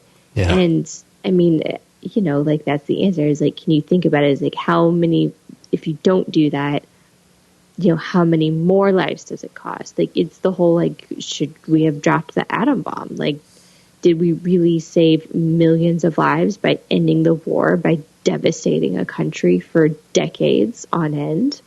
Or, how much more life would have been lost if that hadn't been, it's that classic question. I think it's very fascinating to sit and think about. Well, it's a morality check. It's where do you draw the line? And like you were saying, we discussed it last week, that the amount of stuff that goes on through the government, through the medical, situations and all that stuff. There's so many instances like this that actually happen that people don't know about. The amount of loss, the amount of experimentation, the amount of, and one of the ones that I'm against is testing on animals to give you nicer makeup and whatever, stupid things like that. If stuff all happens in the real world and nobody complains about it, you've got your nice eyeliner, but 25,000 cats had to die so you could get eyeliner that doesn't affect your eyes or whatever. And like, this kind of stuff happens all the time. And when it gets shifted to people, that's when people seem to have an issue with it. And it's like, no, but they do this all the time. And they've tested bombs, they've tested chemicals, they've tested, what do you call it? Stuff that burns your eyes and stuff that makes you cough and all. the government does these things. They release things into the atmosphere, into a city, into a town, see what the effects are, and then they say, oh, we've got a cure for you. Well, yeah, you can call it conspiracy theories all you want, but the stuff actually happens. And this is no different from that. So again, it brings up the argument, like you said, the morality. Would it really be that bad of a trade-off if we could wipe out cancer forever at the expense of losing some more lives? 20 million, 5 million, whatever it is, wipe out cancer forever, like you said. How many more millions will die over the next 100 years from cancer because we cannot solve it? And to me, it's a conspiracy of my own that it's just a money grab. They could have solved cancer. They probably already have solved cancer 50 years ago, but they like the millions of dollars that come in every year to support the fight for it. So I'm just saying, is it worth it to you? Could we save the rest of humanity from cancer by sacrificing some more people? That's a heck of a argument of morality. So I don't know. It is. Yeah. I don't honestly know what I would say. That's a very difficult question, because then it becomes like, which 500,000 people? Like, is my entire family, am I one of those 500,000 people? Like, you know what I mean? I know. It becomes very personal, and then you can't. But then I throw it back at you. Somebody's pet cat ran out and got scooped up and got thrown in an experimental facility, and that cat suffered weeks of pain to give you better lipstick or whatever. Like, why is it any different going from an animal to why is it only humans have, oh no, you can't kill humans, but it's okay to slaughter animals and put them through amounts of pain and suffering? I can't make that distinction. To me, it's the same. So, yeah, that's why this argument, that's why it's crazy. I mean, you could debate this for days on end, but you could. It's very deep discussion. Everybody has a feeling. Everyone has a sense of which way they would swing towards, and we're just being honest here. Like I always am, but back to the scene. Let's get away from this political agenda. The scene itself, like I said in my opening, he just got too desperate for me. I like your counter that Barbara is his kryptonite. That makes it a little bit more okay for me, because it actually makes a lot of sense. I just don't like that we had Icicle so cool, so even-headed, so calm and in control all season long, for him to suddenly turn into this panicky little freak. That I couldn't handle. I couldn't handle that switch. He could have stayed the cool, calm, collected character and still be saying what he's trying to say to her. And there was a bit of a switch after his little freak-out session, when he did switch back, once she said, no, I'll never be with you kind of thing, then he's like, well, fine, I'm just going to kill your whole family, and I'm tossing you off the roof. I'm like, yes, that's the Icicle. That's who you need to be. Throw her off the roof, because that's what this show needs to do. Keep taking those risks. Yeah, I was going to counter something you said, and I completely lost what it was. But yeah, no, I agree with you. I think that she was definitely something that he kind of cared about. And I think, I remember what it was. So he's kind of I think he was freaking out because he saw that everything was coming to an end. He's put years and years of work into this whole plan. And in the blink of an eye, it's about to be gone. So that's kind of why I was able to buy his unraveling. And it shows his more villainous nature, that's kind of why I called him a loose cannon. It shows his instability, which I think is what really drives his villainous nature. And I think on some level he did care about Barbara, until she, put it out in the open. He put it out there and she was just no, you're insane. You killed all of these people. And then like you said, he snaps back into it, and he's like, you're not with me? Screw you. You know what I mean? And so I still wanted more backstory on the wife.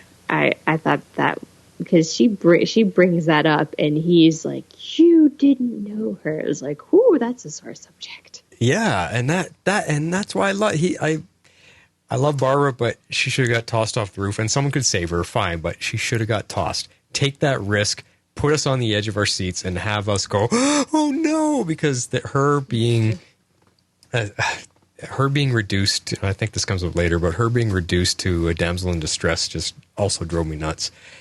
But that moment when he gets angry at her, that was like, yes, Icicle, yes. And I'm not so sure that he cares about her. I think it's more like infatuation. Because she's someone like his wife that believed in him and his goals. And I think that's what he connected to. That's what he became infatuated with, because he's never met anyone since his wife that looked at him the way maybe his wife used to. And I think because of how angry when Barbara said that about his wife and how angry he got, that's what tells me I don't think he was looking at Barbara as a new potential wife, although the grandparents were thinking that. I don't know if he was. I think he was just kind of infatuated with her because she looked at him and believed in him the way that reminded him about his wife, I think. I don't know. That's just my thoughts on that a little bit. But man, he should have, when he got that mad, he should have tossed her, and we get that oh my God moment. That would have been awesome. Yeah. Well, I mean, I think he was about to, and then he got sort of interrupted, but... Yeah, but throw her off and have... I mean, Courtney was arriving with the staff in that moment anyway, so have her save Barbara just before she hits the ground. But cool. Sure. Yeah, that could have been interesting, too. Well, while we're on the subject of Courtney, let's talk about our final fight between Icicle and Stargirl here. Okay. Because I was actually sure you would call this out, and I think you, kind of did, but I'm going to, completely call it out. Why does Jordan never, quote, ice up until the end, other than, literally budget / practicality of shooting this episode? Cheap cop-out writing. That's why. Yeah. Well, it's the same reason Nate never turns into steel anymore. That's probably what it is. And, they had to, like I said, they had to chop these big overpowered villains down by quite a bit just to give our team of noobs a chance, and they chopped him right down to be nothing but a freezing fist throwing guy and yelling and screaming on a rooftop. So that's why. Yeah. All right. Well, that being said, when he does finally ice up, I thought it was really cool to kind of see him and Courtney sort of duke it out, because you kind of have his ice power trying to overpower the cosmic staff and its cosmic powers. And so you can kind of see at one point it starts to ice up, and then Courtney kind of pushes it and is fighting back through it. And so I thought that was pretty cool. I actually liked that a lot. And because he almost got it completely iced over before she's able to kind of, I don't know, I guess gain control of the power, kind of figure out how to fight back, but through the staff. So I thought that was pretty cool. Yeah, I agree with you. It looked pretty awesome. It was very neatly done. The effect was cool. I mean, you could see where they did spend money on the effects to get the look right. I just still think that he should have beaten her there. I mean, if what the whole season has taught us here were held up, she would have had no chance, because she's too much of a rookie still. And I just think because of his OP status, he should have overpowered her. And calling back to Barbara, why would he threaten to throw her off the roof? Why not he had her by the arm. Why not just freeze her up right there? Done. So they weakened him in order for our star of the show to be able to win, have the final victory. Yeah.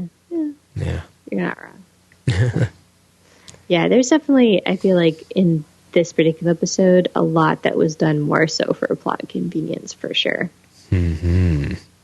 Speaking of which, we're going to get into, I think, both of our least favorite parts of this episode, which I have entitled succinctly, Mike with the car in the square.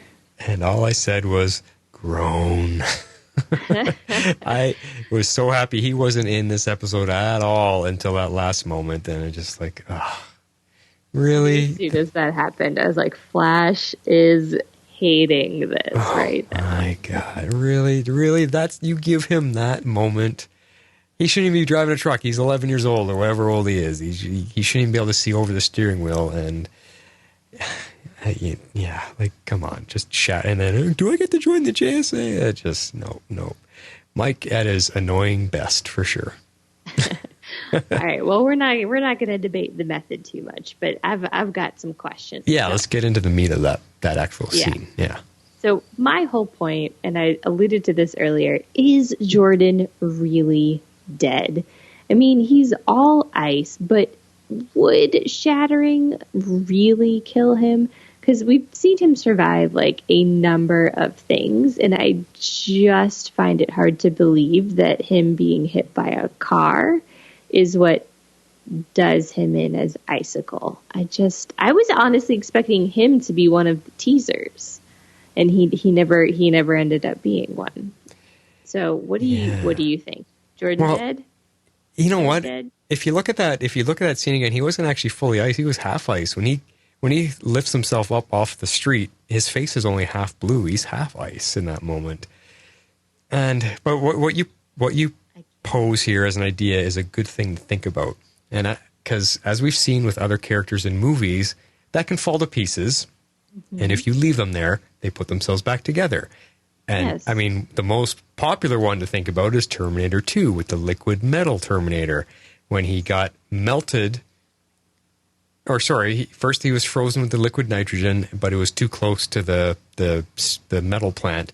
So the heat of the melting metal melted him, and he was able to put himself back together again.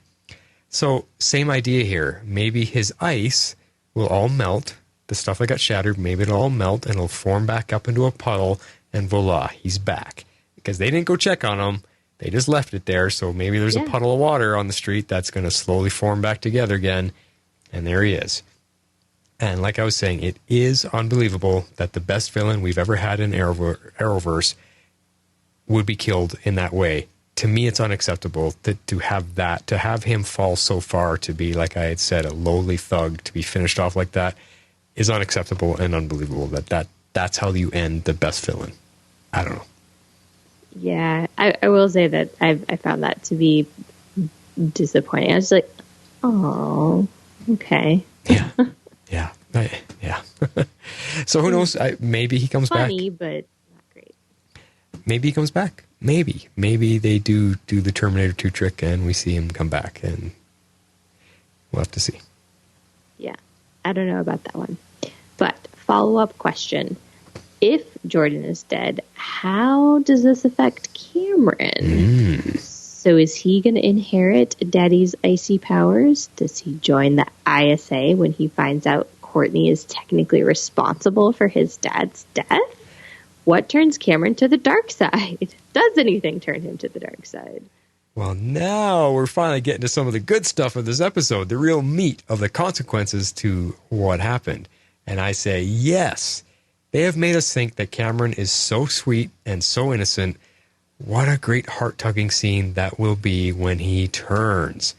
Of course, he'll find out he was killed, that his dad was killed, and blame Courtney, and will have a great same-age counter to Stargirl. I hope he'll have, because they're exactly the same age, they're in the same grade. We already saw the hint that he's got ice powers, so you're getting rid of the overpowered adult villains, and you're bringing in young villains that are true counters to our team. It'll be a much better match, and I'm more than 90% sure that that's probably going to happen, because they made Cameron seem way too sweet, too good to be true kind of thing. He will turn. It's very much, you think about Anakin Skywalker in the prequels, that moment when he turns to Darth Vader and he's fighting against Obi-Wan. Obi-Wan's trying to reach out to him, come on, please, and Anakin's like, I hate you. We're going to get that type of scene between Cameron and Courtney. Yeah, that'd be interesting, for sure. Yeah. I hope. All right. So now we're going to move into what sponsored my rating, the, quote, never-ending stories with the wrap-up scene after wrap-up scene after wrap-up scene after wrap-up scene. So, first one, and I thought this was kind of cool. They kind of have the resolution where everybody comes back together and they send off Justin, and he's headed out to find the rest of the 7 soldiers. I liked that. I'm hoping that the 7 soldiers come back. That would be super cool. Yeah, I'm glad they at least acknowledged that Justin did not get to finish his quest, because I was so upset that he didn't get to. And seeing him really let down by that himself, I really felt bad for him. And I liked how Pat lifted him up in this scene. It was a very touching moment. Now, do we get to see them next season, though. Do we get Justin back? Is he gone for a season while he's looking for the 7 soldiers? I don't know. He's out of time. Are all of the soldiers out of time, or are they all dead? Like this, there's a lot of questions here. This is what I mean. The meat of the episode all comes at the end. All the things I want to talk about. Because we know Justin is out of time. He's time displaced, or he's brought through something because of Dragon King. We don't know. We're not. They never fully explain that. So are all the 7 soldiers also out of time, or does he have to travel back in time to find them, or are they dead? I don't know. And then Pat said he'd like to see them all again. WTF, Pat? What is your story there? Are you a lot older than we think you are? What time are you from? When are you from? Because if you were part of the 7 soldiers and they're all friends of yours, that's ages ago. That means you're as old as Dragon King, or did you get time displaced as well? What is your story? So I've got just like a few theories on that, because I definitely think Justin is time displaced, but I don't think anybody else is. But I think his brain was scrambled at some point between him being time displaced and him becoming a member of the JSA. Okay. Or maybe even like post him becoming a member of the JSA. So because we see that Sylvester Pemberton, as the Star-Spangled Kid, was one of the 7 soldiers. S.T.R.I.P.E was one of the 7 soldiers. And those two are very much tied to our, quote, like, present-day storyline. Now, the others are just other people we haven't seen, but none of them are medieval knights, except for Justin. So that's why I think he's the only one that's time displaced, but we just don't know the story of, like, how he came to be there, how he came to join them, because he doesn't remember. And then he's like, how he encounters the Dragon King, gets his brain scrambled, all of that sort of stuff. So I think there's tons to uncover there. And I'm really interested to see what it's going to be. They got rid of Dragon King, so will we get it uncovered? I don't know. And you actually just reminded me of a point. He was a knight of the Round Table. The sword Excalibur was handed to him by King Arthur himself. He was time displaced originally, and in his new time placement that he landed in was where he met the 7 soldiers. Yes. And that is why Pat's grown up, because he was a kid. He was a teenager when he was S.T.R.I.P.E with the Star-Spangled Kid, all that. So, okay, that makes a connection for me. Justin joined them in their time period, but Justin is the only one who's hundreds of years out of whack. Yeah, that's what I think anyway. Yeah. So it'll be interesting to see what if we get some more. I hope we get some more backstory there. I think that could be very interesting. Yeah. I'd like that for sure. Awesome. Me too. Okay, so next cutscene we get. I didn't understand who this was, so I'm hoping you can fill me in. There's this dude in a top hat in the ISA lair. We've come to find out he's like literally hidden in the back of that picture we've been looking at all season, and I've like barely noticed him until they like zoom in and make it a point to show with his mysterious little smoke. I'm calling him the dude in the top hat. So who is he? Well, I think we talked about him when we originally saw that picture. I think we pointed out, who's the guy in the hat? Yeah, because we were looking at everyone and we're like, who's the guy in the hat? Because we hadn't seen him yet. And I also saw everyone talking online about this guy called the Shade, because I didn't know who he was either. I don't know a lot of the DC characters. So people on our Facebook page, and thanks you guys, they were calling him the Shade. So I looked him up. Gotcha. The Shade is Richard Swift, originally a Flash villain. And we actually saw a version of him in season 3 of The Flash already, the Shade. Oh, yeah. I don't remember that. So the Shade is ageless.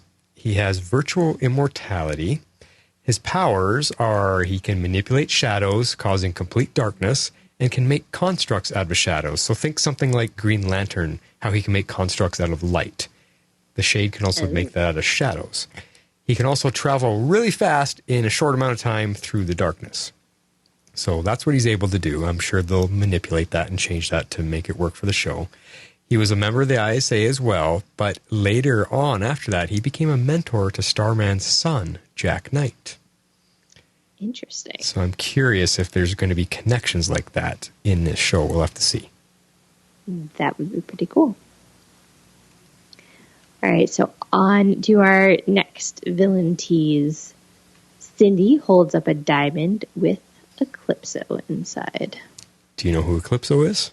I have absolutely no idea. I had to look this one up too. They named him by name, so I was getting excited for it. You knew that much. Yeah, Eclipso, I knew the character as well. I don't know much about him, so when I looked him up, a brief explanation for the rest of our listeners that may not know. Eclipso is the spiritual incarnation of the wrath of God, who once he turned evil, because Eclipso was not evil, he just enforced the wrath of God. That was his job. But he actually turned evil and took his power with him. And when that happened, when he left the job description of working for God, he was replaced by the Spectre, who we all know is what Oliver turned into at the end of Crisis. Okay, so the Spectre replaced him as the wrath of God. So, Eclipso is now immortal. He can possess anyone. He has energy eye blasts, superhuman strength, superhuman speed, and superhuman stamina. He's invulnerable, and a few other demonic type powers. There is a list of them. I didn't want to go into all of them here. So my question is, he's trapped inside that diamond. Cindy finds him. What's going to happen here? Obviously, because he can possess people, he's a spiritual energy, so he's going to possess Cindy. Will she gain the power that Eclipso has and become basically a female Eclipso? Interesting. She is already invulnerable herself. She regenerates, yes. Yeah. So will she gain superhuman strength, speed, and stamina, and invulnerability when he possesses her? Or is she going to give him to someone else? Yeah. See, and when he possesses people, they become this kind of purpley skinned, everything their eyes, their hair, their fingernails, everything turns black, and they get this kind of purple hue to their skin. So that's what we're going to see happen to her when he possesses her. That'll be neat to see. It'll be interesting to see what they do with it for sure. Yeah. So, yeah. I was like, I think this is going to be cool. I think they're setting up our big bads for next season for sure. I think it's, going to be Cindy and Eclipso. I mean, of course, there's other players in there. This Richard Swift dude, the Shade, and our villains that are actually still standing. We'll get to those in a minute. Yeah, yeah. Well, will Shade become the new leader of the team? Because you see him say, he's like, "I told you so, Jordan. I saw this girl." Whatever he said, something along those lines. So. Yep. He saw. Yep. He knew what would happen. Yep. Okay. All right. So I know these were not your favorite maybe, but I absolutely loved the closing scenes with Pat and Courtney. I like that they finally brought their story full circle and we get to see what the present is. I've been wondering, I was like, are they going to reveal it? Are they going to just leave it shrouded in mystery? Like, what are they going to do? And then I thought it was kind of cute, albeit slightly unnecessary, that they kind of go out for a quote like joyride as a superhero father and daughter, which was kind of touching. But I love these scenes. Yeah, and I'm not arguing with you that it wasn't a good scene. Everything was well done. It was well put together. It was damn cute and touching, like you said. I mean, she looked so happy and nervous. It was irresistible to watch her go through that scene when she was handing him the present. I loved it too. It was it was the best moment of the show for sure. And the last flying scene, it was also good. It was a great soundtrack, great music, great moment. Everything is a nice way to end on. If you like happy endings, that is. And it's something I'd more want if they gave us a longer episode. Remember, 40 minutes, way too short for a finale. And I would like it also more if we had more serious consequences and difficulties that had to be overcome before we got to this happy moment point. That's all I wanted. The moment itself was great. The Christmas present, the flying together, the sitting on top of the water tower, all that, it was amazing. But I didn't think they deserved that moment yet because they didn't have to overcome enough yet. We didn't see enough. That's all I'm getting at. Yeah, I see. Yeah. That's true. I'm getting to be too tired to argue. I agree. They were very touching scenes, and I enjoyed them for what they were. I need to find something that sparks you where you're just like, no, I disagree, and then we can get into it. We may have we may have gone past the point of no return. Okay. All right, last point of the episode here. Yes, Starman is alive. I was not expecting this, like not in the least. I actually thought when they showed the guy in the car that I thought it was Sam. I thought it was going to be a reveal that he's working with like some villain of some sort, and then it turns out, no, it just turns out that it's Sylvester Pemberton and that he's alive, which is just as mind-blowing to me. So I thought that was super crazy. Was not expecting it. Totally out of left field. Yeah, I mean, being in Hollywood, the old car and the clothing, it sure looked like him from a distance. And I thought it was him. And I'm thinking, why? They're ending this with the same lame-ass scene they began with the tuba kid. They're going to end it on a scene with her dad being an ass, like what, selling the pendant he stole from her? I was like, what's going on? And then it's Starman. I'm like, what the F? How? What did Pat do? This is my question. We thought he's dead. Pat drove him off into the forest and crashed the car, and he's laying there dying in Pat's arms. Didn't Pat bury him? Didn't they have a little funeral? What did Pat do with him after he died? Or does Pat know he's alive? What's going on there? I don't know. And what does this mean for Courtney? Does he want the staff back? Is he going to say, hey, I'm Starman, I'm ready to get back in the fight, and now she has to give up the staff? Well, what's going to happen there? I think that is an excellent question. Maybe it will be a little bit of a battle for the cosmic staff. I'm not sure how I feel about that, but and what do you think happened? Does Pat know he's alive? Did Pat bury him, or like obviously not? I'm going to go with obviously not. I'm trying to rack my brains and remember if Pat specifically outright stated that he was dead. Because if he didn't, there's a chance he may have known he was alive, possibly, which may be why he's had the staff for all these years. Yeah. I guess if they open, it depends on how much of a time jump there is to season 2. We'll see what happens if there's because he's looking for Pat. Why is he looking for Pat? Yeah. You know, as far as he knows, Pat has the staff, so maybe that's all it is. He's like, hey, Pat, I'm good to go. Where's my staff? Yeah, that's true. So maybe he actually trains Courtney. Maybe he realizes there's a successor. Maybe he trains her and she becomes way better than she is right now. I don't know. It's definitely an option. Mm-hmm. So they left that wide open. So they did. All right, so I did a quick rundown of which of our villains are left. And so as far as I can tell, the following villains were never killed. The Gambler, Sportsmaster, Tigress, Shiv, Eclipso gets revealed, Grundy was never killed, and the Shade gets revealed as a villain. Yeah. No, we saw the Gambler grab his stuff, delete all his files, and flee, leaving the poor cat behind. He did not pick up the cat. So he's okay. He's out there. Sportsmaster and Tigress, they just got knocked out by the blast. They did not die. Courtney's not killing anybody, so they're laying on the ground. They're going to wake up. Same with Shiv. She got blasted, which was actually a funny scene when Courtney's like, all right, I've had enough of this. Blam, and just shoots her into the wall, so she's knocked out. And while we see her, we actually see her go get Eclipso, so yeah. She goes to get Eclipso. Yeah. And then Grundy got let go. Now, will Grundy listen to what Rick had to say by just disappear, get out of here, don't ever come back? Is Grundy gone? Is that the end of him? Or does someone else go get... Like, I have a feeling that's the end of Grundy. He's now going to wander the land and be... Because I can't remember. Maybe our friend Jeff Gentry can touch on that. If Grundy... There's a moment in the comic book timeline where he was a good guy or kind of neutral. I can't remember, but yeah. Yeah. That's it. So that's our bad guys for next season if those guys come back. I don't know. I know, yeah. So I just find it funny that the henchmen, why did they survive and not the high-powered leaders? I'll never know the answer to that. I mean, were they thrown in prison? That's another question I have. Yes, I mean, Courtney knows that she knocked them all out. Did they go throw them in prison? Yeah, I don't know.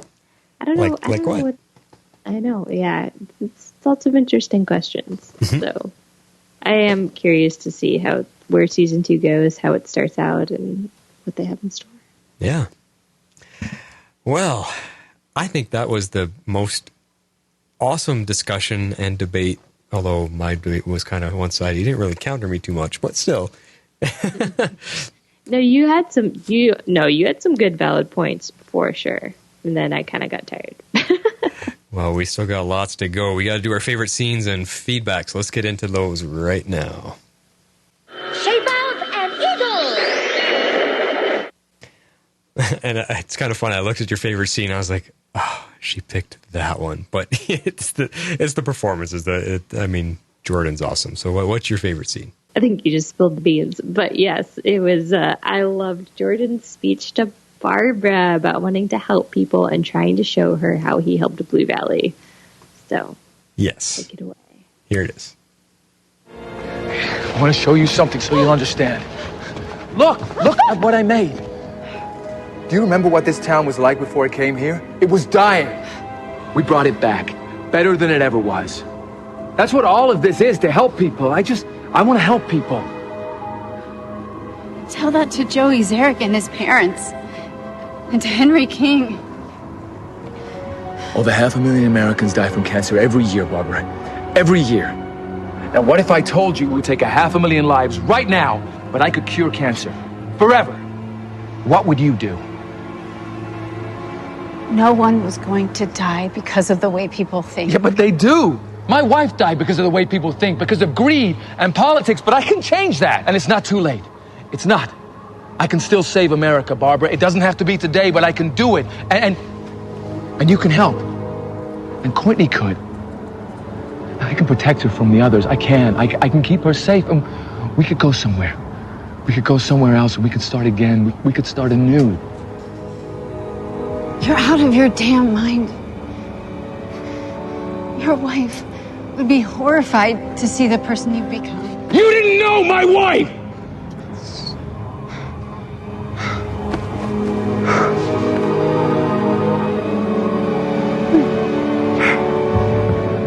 I will succeed, Barbara. Look at me. I will succeed. And I will kill your daughter and your husband for what you've all done. I want you to think about that on the way down. No! Hey, Jordan! No! Think about that on the way down. See, yeah, he became progressively unhinged throughout that scene. but it was the switch from the desperation to back to the Icicle that we know and love. Yes. That wicked evil will do whatever he needs to do at all costs. I love that switch. That's the actor being amazing, and I don't want to lose him. I hope he's back. I know. He's so good. Try to live up to that. Whatever villain is coming next, try to live up to what he did this season. Oh, yeah. That would be very difficult. For sure. All right. Well, my scene comes a little bit later during the constant endings, like you were joking about. I love the scene with Justin packing up and leaving and saying thanks to Pat, and Pat helping him realize that there's more dragons to slay. I love that moment. Just the way Justin talks. You can't help but have your heart tugged for this poor guy. I felt for him. I wish he was able to slay his dragon and finish his quest. So here's that scene. Why are you taking all this junk? This is all I have for now.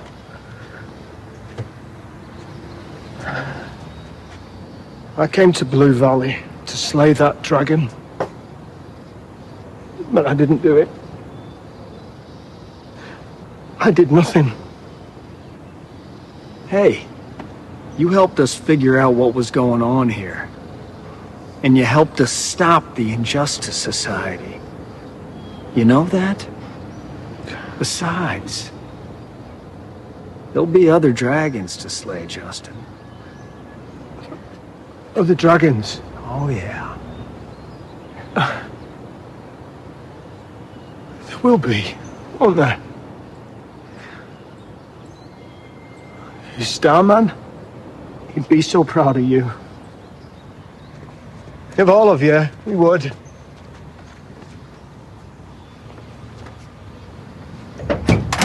Where are you going? I'm gonna go and find my horse, dear lady.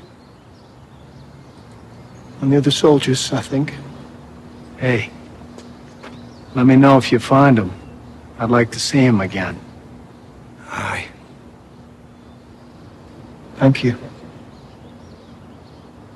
Thank you all. Till the next battle, Stargirl. Until the next battle.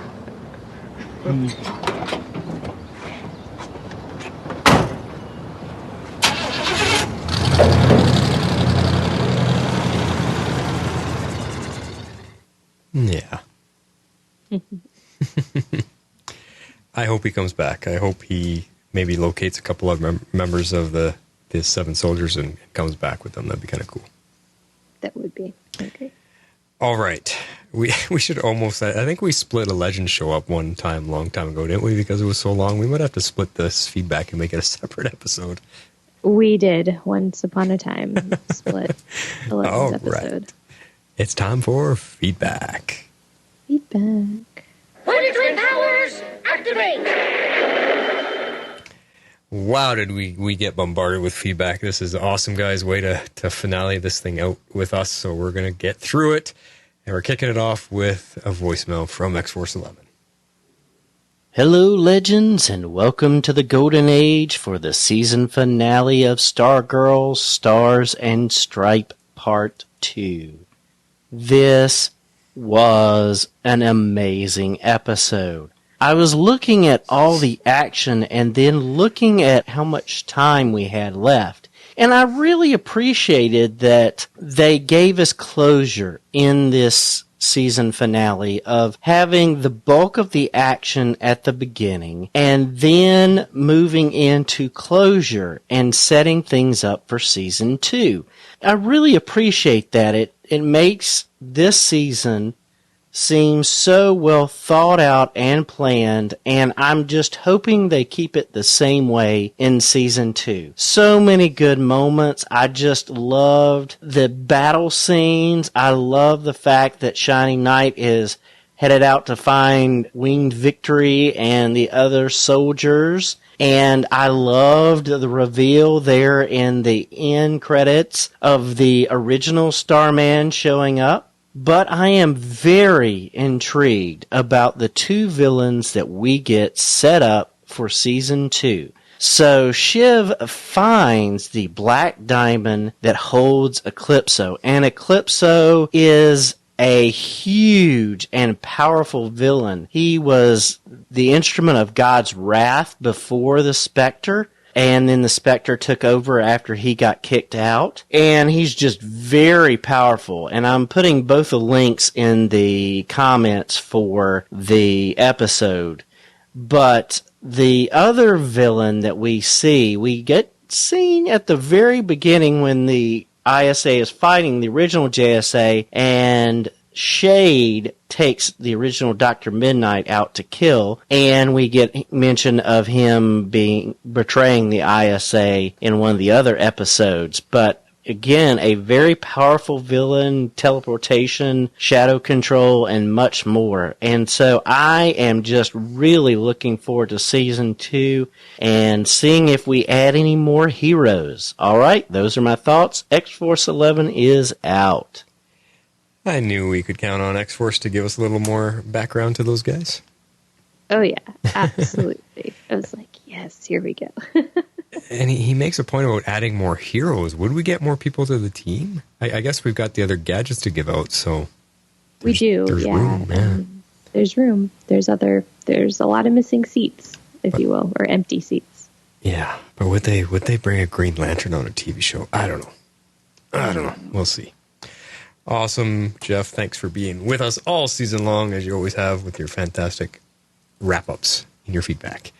Yay. Next up is an email. Now, I recognize this guy's name. Doesn't he usually have a superhero name? Because it was not in the email. He's on Twitter I think he's at KCLyle1 on Twitter. Okay, I'm not sure. Well, you take it away. It's an email from Kevin Lyle. All right. So few episodes and so much has been done.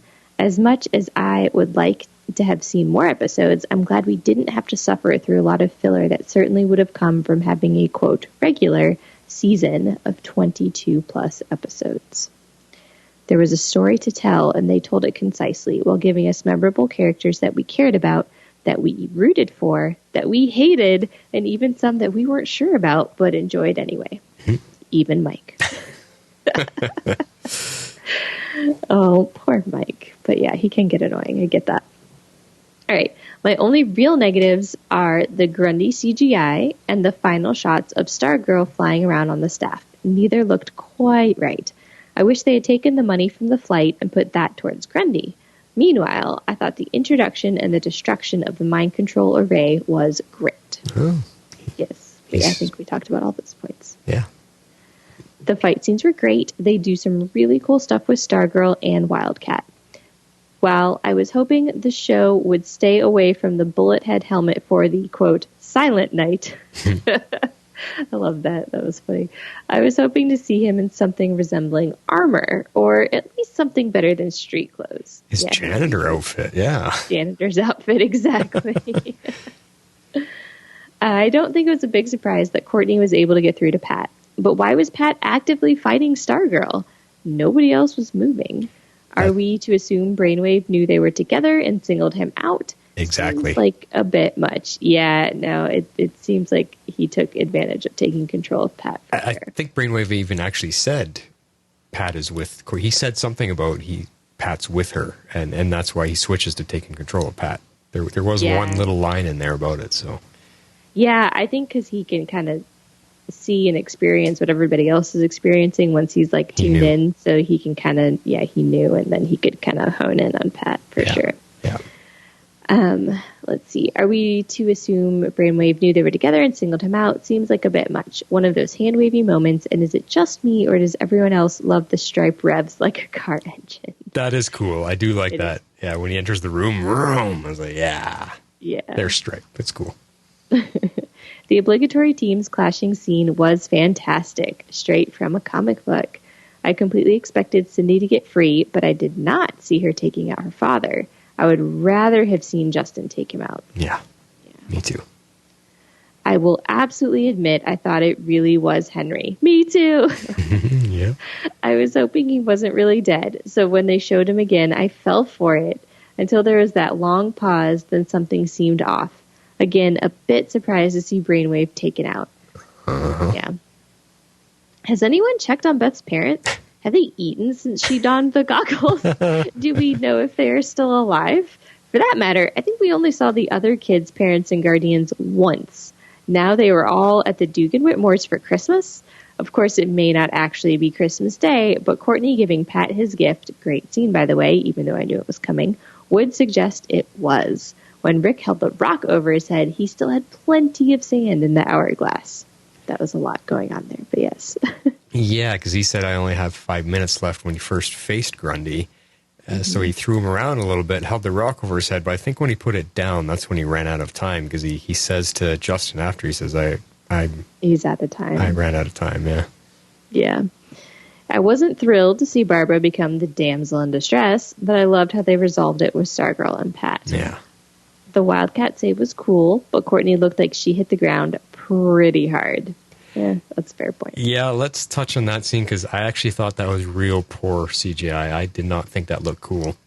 Courtney fell off the building quite a few moments before Wildcat got there. She should not have, because Wildcat doesn't have flying abilities. All she did was jump after her. She should not have been able to catch up to Courtney and catch her. Courtney should have hit the ground and been done.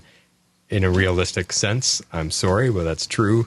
And then his point is exactly, she did catch her and hit the ground. It's not like she saved her by holding her up. Courtney hit the ground. That should have at least knocked the wind out of her, but nothing at all. Yeah. I don't know about that. Yeah, that was good points. All right, so glad to see Mike be able to help in the fight without getting an artifact or superpower, unless his superpower was reaching the foot pedals of the truck. Maybe he can be their mascot or chronicle their adventures, now that he knows he has to have some place adjacent to the team. Yeah.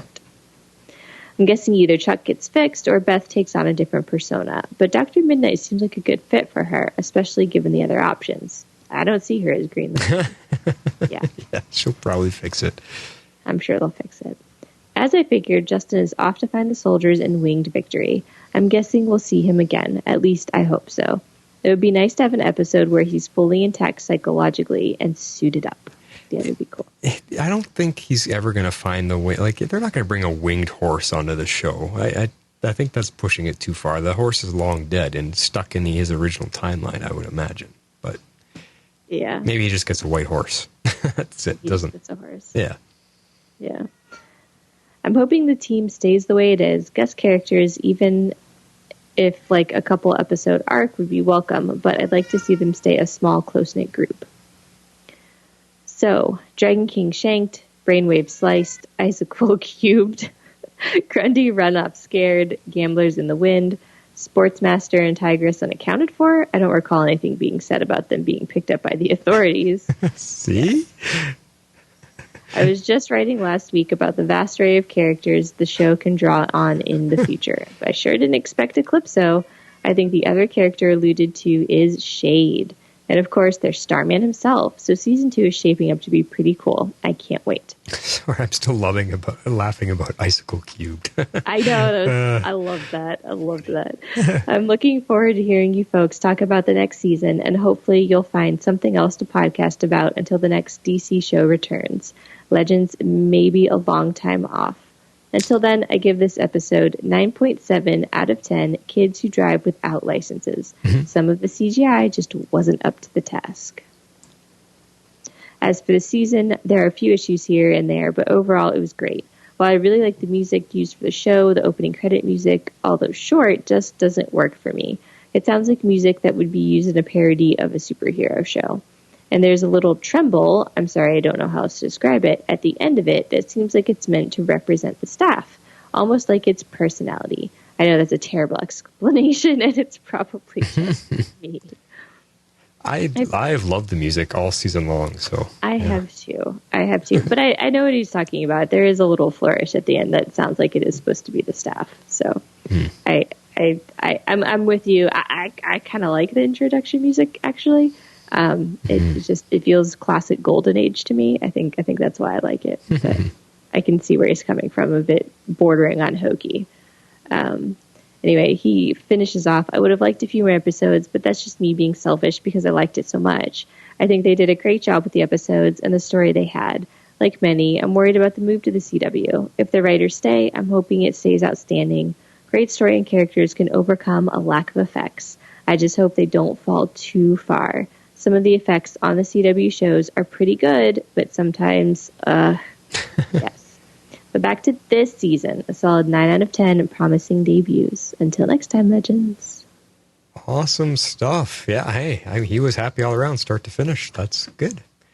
Yeah. That is good. That's 2 out of 2 so far that are not in agreeing with me. We'll see how bad this gets for poor old Flash here.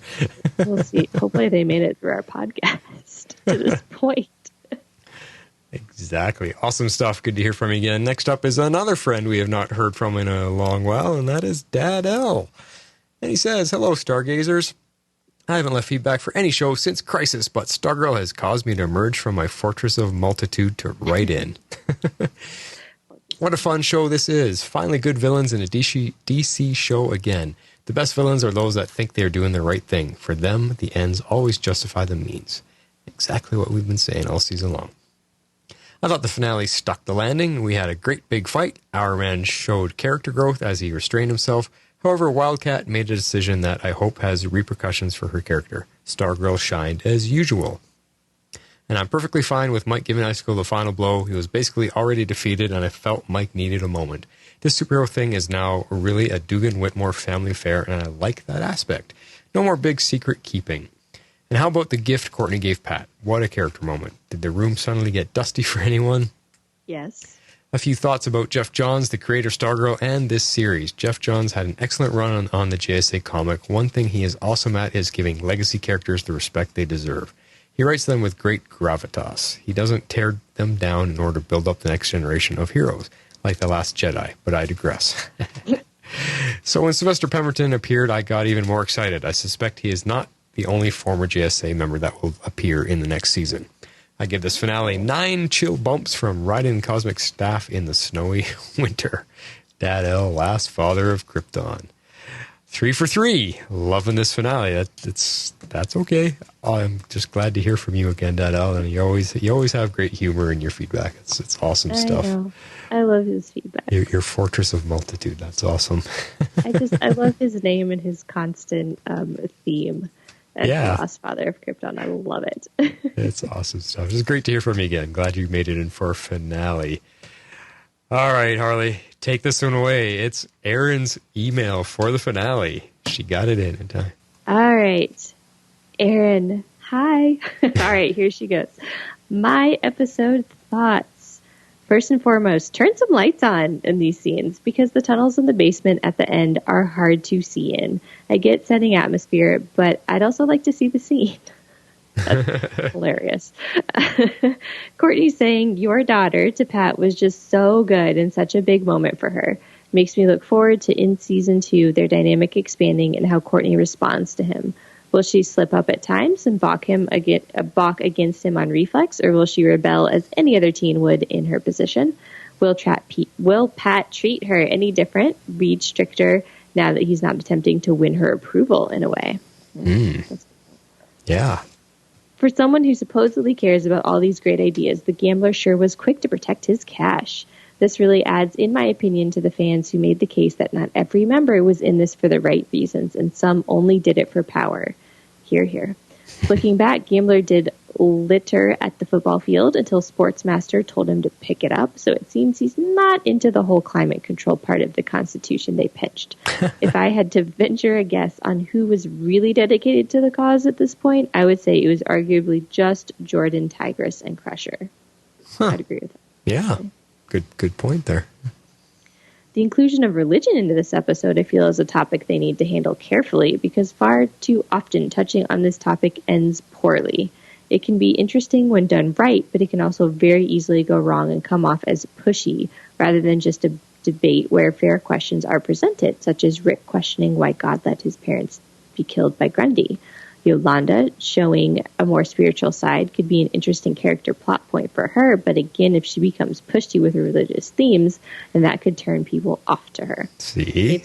That's why I touched on that, yeah. Yeah. They've set up spiritual ideals in this episode, so if they never touch on it again, that will seem weird. But I already, again, do worry about handling, because just in this episode alone, you have Yolanda one moment telling Rick not to kill Grundy as it won't solve anything, but by the end of this, she's happily watching Brainwave die. So it's like, what's the plan with this here, writers? Are they going to explore Yolanda's weight with killing someone? If so, will Mike struggle with killing Jordan, or will he just be all good? I'm all for them touching on religion, but I do worry about the handling of the topic, and I feel I may be left wishing they never even went there with this episode. I agree with you there. Yes, it's tough. Nowadays, especially, it's going to be tough. So we'll see what they do. Yeah. I am very much pro Cindy killing her father, as she told him she would. Cindy's very committed to her crimes. I can appreciate that in our villains. So I am all for more of her in the next season. I'm also fine with her just being in every other episode, or like every third episode, because I feel Cindy might be a character who works best in doses rather than being full on the start. So season 3, season 2? Oh no, are we moving on to a progression? Now I'm just confused. Season 3 she can be more every week, but for now she's working great to come in and just mess up Courtney's dad. So I did love the part of Yolanda and Courtney heading for the machine, only for Cindy to just body check Courtney. I will say it's weird to see Cindy cause Courtney problems, but with Jordan and company, it's almost like she didn't even break a sweat. And because of that, in part, I am docking this episode points. Icicle was supposed to be the baddest of the bad guys, and the ISA wiped out adult versions of the JSA who had years with their powers yet struggled against kids who've had them a month. I know they want the young JSA to win, but this felt so handicapped to the characters they had built before the ISA. Thank you, Erin. I am suddenly not alone on some of those sentiments. All right, she continues. More reasons I'm docking points are as follows. Mike kills Jordan with a truck. Seriously? How did he even know where they were to do that? How did he drive safely from the cabin to the location? Also, now Jordan breaks in ice form, but when Courtney hit him with the cosmic staff in that form earlier, he basically walked it off. How does that balance out? That was my question. Thank you for that, Aaron. Number 2, they wiped out so many bad guys, and for what? I better not see next season them suddenly growing in conscience and wanting to arrest everyone because it's the right thing to do. These kids are cool with killing people all over the place, and bad guys are fine with it too, so anything aside from that is going to feel against character now, unless you're maybe Rick or Yolanda, again, because of the possible spiritual aspect coming into play. Yes, Aaron is on my side tonight with some of these things.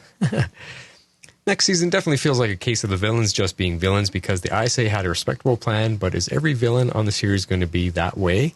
I kind of doubt it. I feel like next season will be more comic book-like, and I don't know if that's a good thing or not, honestly.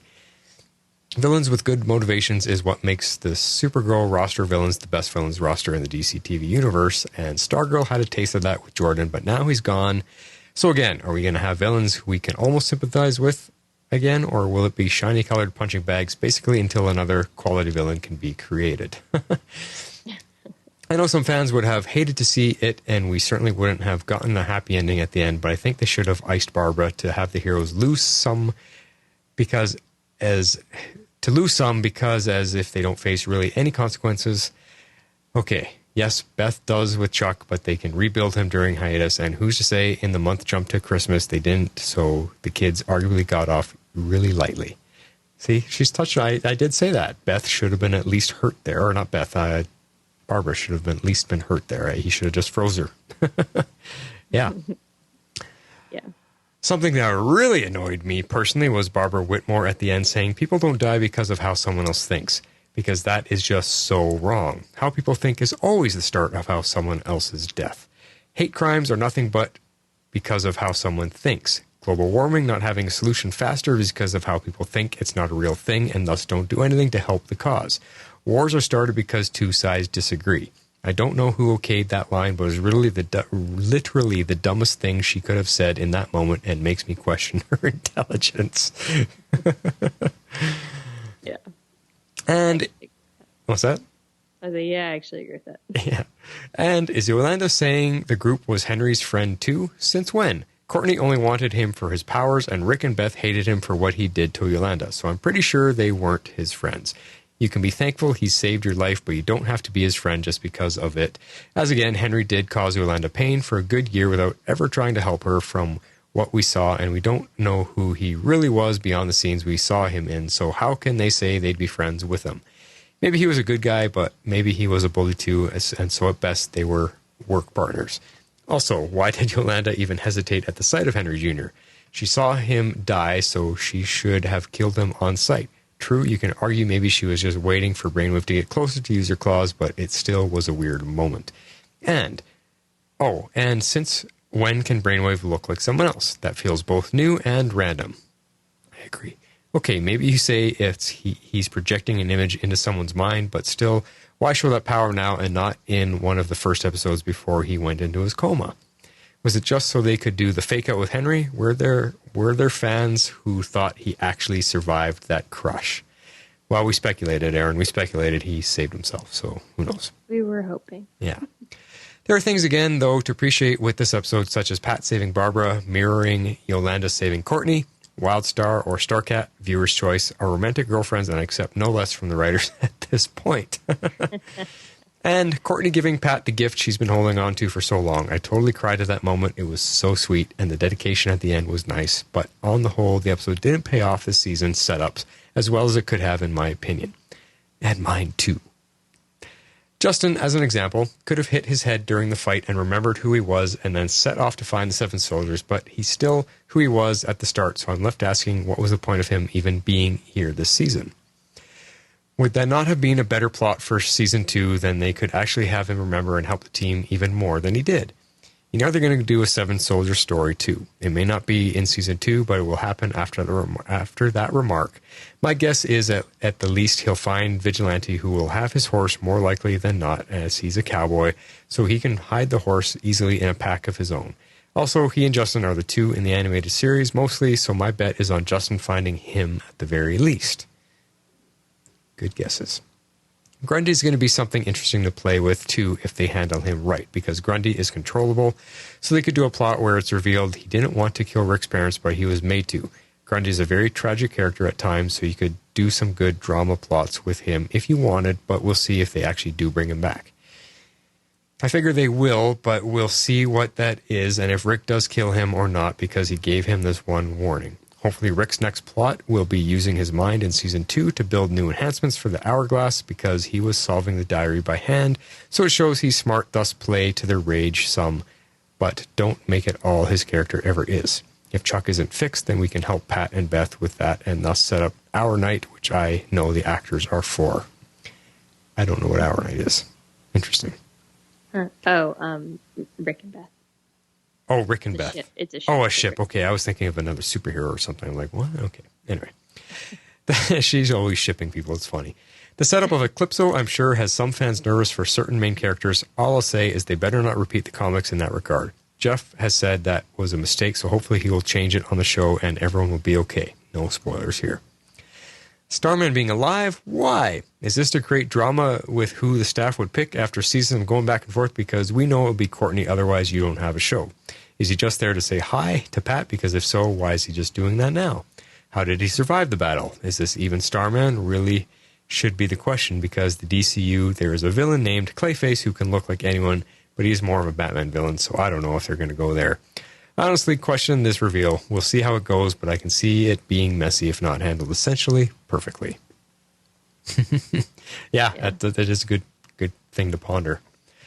Some final stray thoughts. Someone has got to tell the staff not to knock at Courtney's window like that, as that's a giveaway to who she is. Also, why is Courtney wearing her costume in the wintertime, and why would she sit on a metal water tower with basically short shorts on? Clearly, some of Barbara's questionable decision-making has rubbed off on her because, girl, what are you doing? It's freezing up there. I agree with that. What happened with the principal's body? I doubt Tigress and Sportsmaster were nice enough to come clean that back up, so how did they get rid of that before the final scene at the house? Huh. 6 weeks later. The final scene was 6 weeks later, but still, that's a valid point. Mm-hmm. Did they make sure to lock the football field so it can open again because some kid wants to mess with it and see what's down there? Good question. Who wants to start the betting on who they are until they merge and we say it's the Justice League covering things up? I'm going with they have an Amanda Waller on that Earth, and it was her. Who they are. What's she referring to there? I'm honestly not sure. Okay. All right, moving on. What happened to Tigress and Sportsmaster? They were in the fight and then gone for the rest of the episode. Yeah, they got knocked out, and that was it. Left there. Yeah. Stargirl started off with some powerful moves during the season routine. Yes, I'm doing gymnastic puns because of Courtney, but failed to stick the landing to me. On the whole, I'd give this episode 7.5 out of 10, as it had good aspects, but also fails pretty hard during big moments. As for the season itself, it was overall well done, but again, the ending is just not on par quality-wise to me, so I have to rate it a solid 8 out of 10. So the episode's 7.5 and the season 8. All right, not bad. I would safely say Stargirl has the second best premiere of the superhero shows. Number 1 is still Supergirl Season 1, as it's almost perfection. And it's one of the returns I'm looking forward to whenever we get new episodes of the superhero series. And that is it for Erin. Whew. So there you go, guys. That's a good taste of the length of emails we get from Erin. That's actually a little bit shorter than the ones she sends in for pre-feedback. So It's awesome, though. She's got a lot of thoughts and a lot of great comments and moments to touch on. So there you go. Thank you, Erin. All right. I'm curious. I'll let you take this one. Do you got energy for it? Carrie Johnson. Has the next email. I needed some help with that last one because I did the first super long one and then you got a shorter one. Anyways, I'll continue with Carrie. I'm going to give this episode a 5 WTF was that moments out of 10. Oh, snap. He did not like this because you probably either loved the finale or hated it. Yes, Carrie is with me. Let's see what he has to say about it. Okay. Here's the spoonful of sugar. My heart was full of joy watching Courtney give Pat the world's greatest dad mug, yes. Then seeing her fly through the pristine skies of Blue Valley before Pat joined her atop the water tower, soaking it all in. I'm a sucker for feel-good moments, and those were 2 of the best we've had all season. Yeah. Now, here comes the medicine. I hated almost everything about how the season 1 finale got to that moment. I've got some venting to do. Oh, dear. Yay, I'm excited. How in the hell did this incarnation of the JSA take down the ISA, killing Brainwave and Icicle? Question mark, exclamation point, question mark. I feel like I needed to say that. Yes. Everything about this victory seems hollow. First, it totally invalidates how good the original JSA was supposed to be, because if this group of newbies could take out this seasoned and grizzled ISA team, then the OG JSA must have been lame, right? Right. Yeah, taking out Brainwave has to be the biggest sin. I find it hard to believe that someone as powerful as he would have to resort to some sort of silly subterfuge with Wildcat. This is a guy who killed his wife and his son, and we're going to believe that he's going to try to trick Yolanda rather than just kill her instantly where she stood. Mm-hmm. Even if you believe that he was somehow weakened by having to power the machine, I'm still calling BS, because if he could summon the power to shapeshift into Henry Jr., he could have killed Yolanda with the blink of an eye. Yes, Carrie, yes. You are just adding to my feelings. Yes. Icicle's demise was terrible as well. Even if we want to believe that somehow Barbara began to break his convictions toward Project New America, I find it hard to believe that Stargirl fought him into a stalemate during the group battle. Yeah. Going back to the pilot, he and the ISA basically slaughtered the JSA. I refuse to believe that being so close to his objective, he's going to lose the battle to a bunch of kids. Exactly. Then, to make it even worse, he fell off the clock tower and survived, but then gets hit by a truck and dies?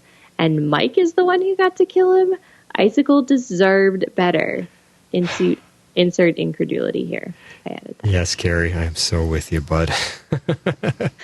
As for the remaining villains, maybe the JSA could have taken out Sportmaster and Tigress. By the way, they were just beaten. They're not dead, right? Right. There's no way that Rick, who just got those Hourman powers, takes out Grundy. Sure, Grundy had just fought S.T.R.I.P.E, and Rick was fueled by hate, but I just don't buy it. It just seemed that there was such a rush to wrap up this Project New America storyline that the writers crafted a story where the heroes triumphed way too easily. Yeah, just pause there for a second. With the Grundy thing, S.T.R.I.P.E had him beaten down pretty good until Grundy turned the tide. And while Grundy was distracted with getting at Pat inside the robot, Hourman basically sucker punched him and threw him into the wall there. And he's like, now it's my turn. So he had Grundy at a disadvantage. And I think just from that moment on, he just kept pummeling on him, not giving Grundy a chance to even swing back. So he truly, I had already said, Hourman, Rick could not stand toe-to-toe with Grundy. There's no way. Grundy would crush him. That's what would happen. And he continues, even if you wanted to wrap up the Project New America storyline, that doesn't mean you have to kill off Brainwave and Icicle. Yeah. Speaking of their plan, millions of adults were basically being reprogrammed by the brainwave signal, and while the process wasn't completed, I find it hard to believe that there were no side effects or repercussions from the amount of time that people were subjected to the brainwave pulse. But nope, the machine was torn down and it was like it never happened.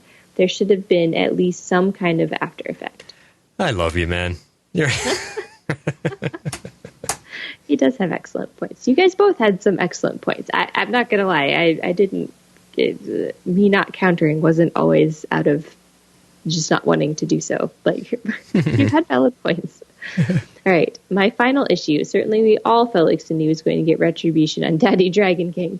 And while it was satisfying to see her run one of her shivs through his back, I wish the two had gotten a chance to have dialogue before his death. Again, we get another major villain killed, and we're still left with all sorts of mysteries surrounding Dragon King. There is so much story left to tell, and bam, he's dead. He is. Maybe he doesn't die. This wouldn't be the first time someone thought they killed him. That's true. Dead. But Carrie is just totally mirroring everything I said, and I love it. Speaking of left in a lurch, we got all this mystery about Justin the janitor, revealing he was the Shining Knight, and then he just leaves. His memories were not restored. We never got a flashback to his life. He didn't even get to take out the Dragon King. We basically got nothing. That's disappointing. Stray observations, queries, and if you can believe it, things I liked. I'm with you, bud. I'm with you, man. Okay, what the hell are we supposed to make of the Starman reveal at the end? Is it really him? Is it some villain with the ability to shapeshift?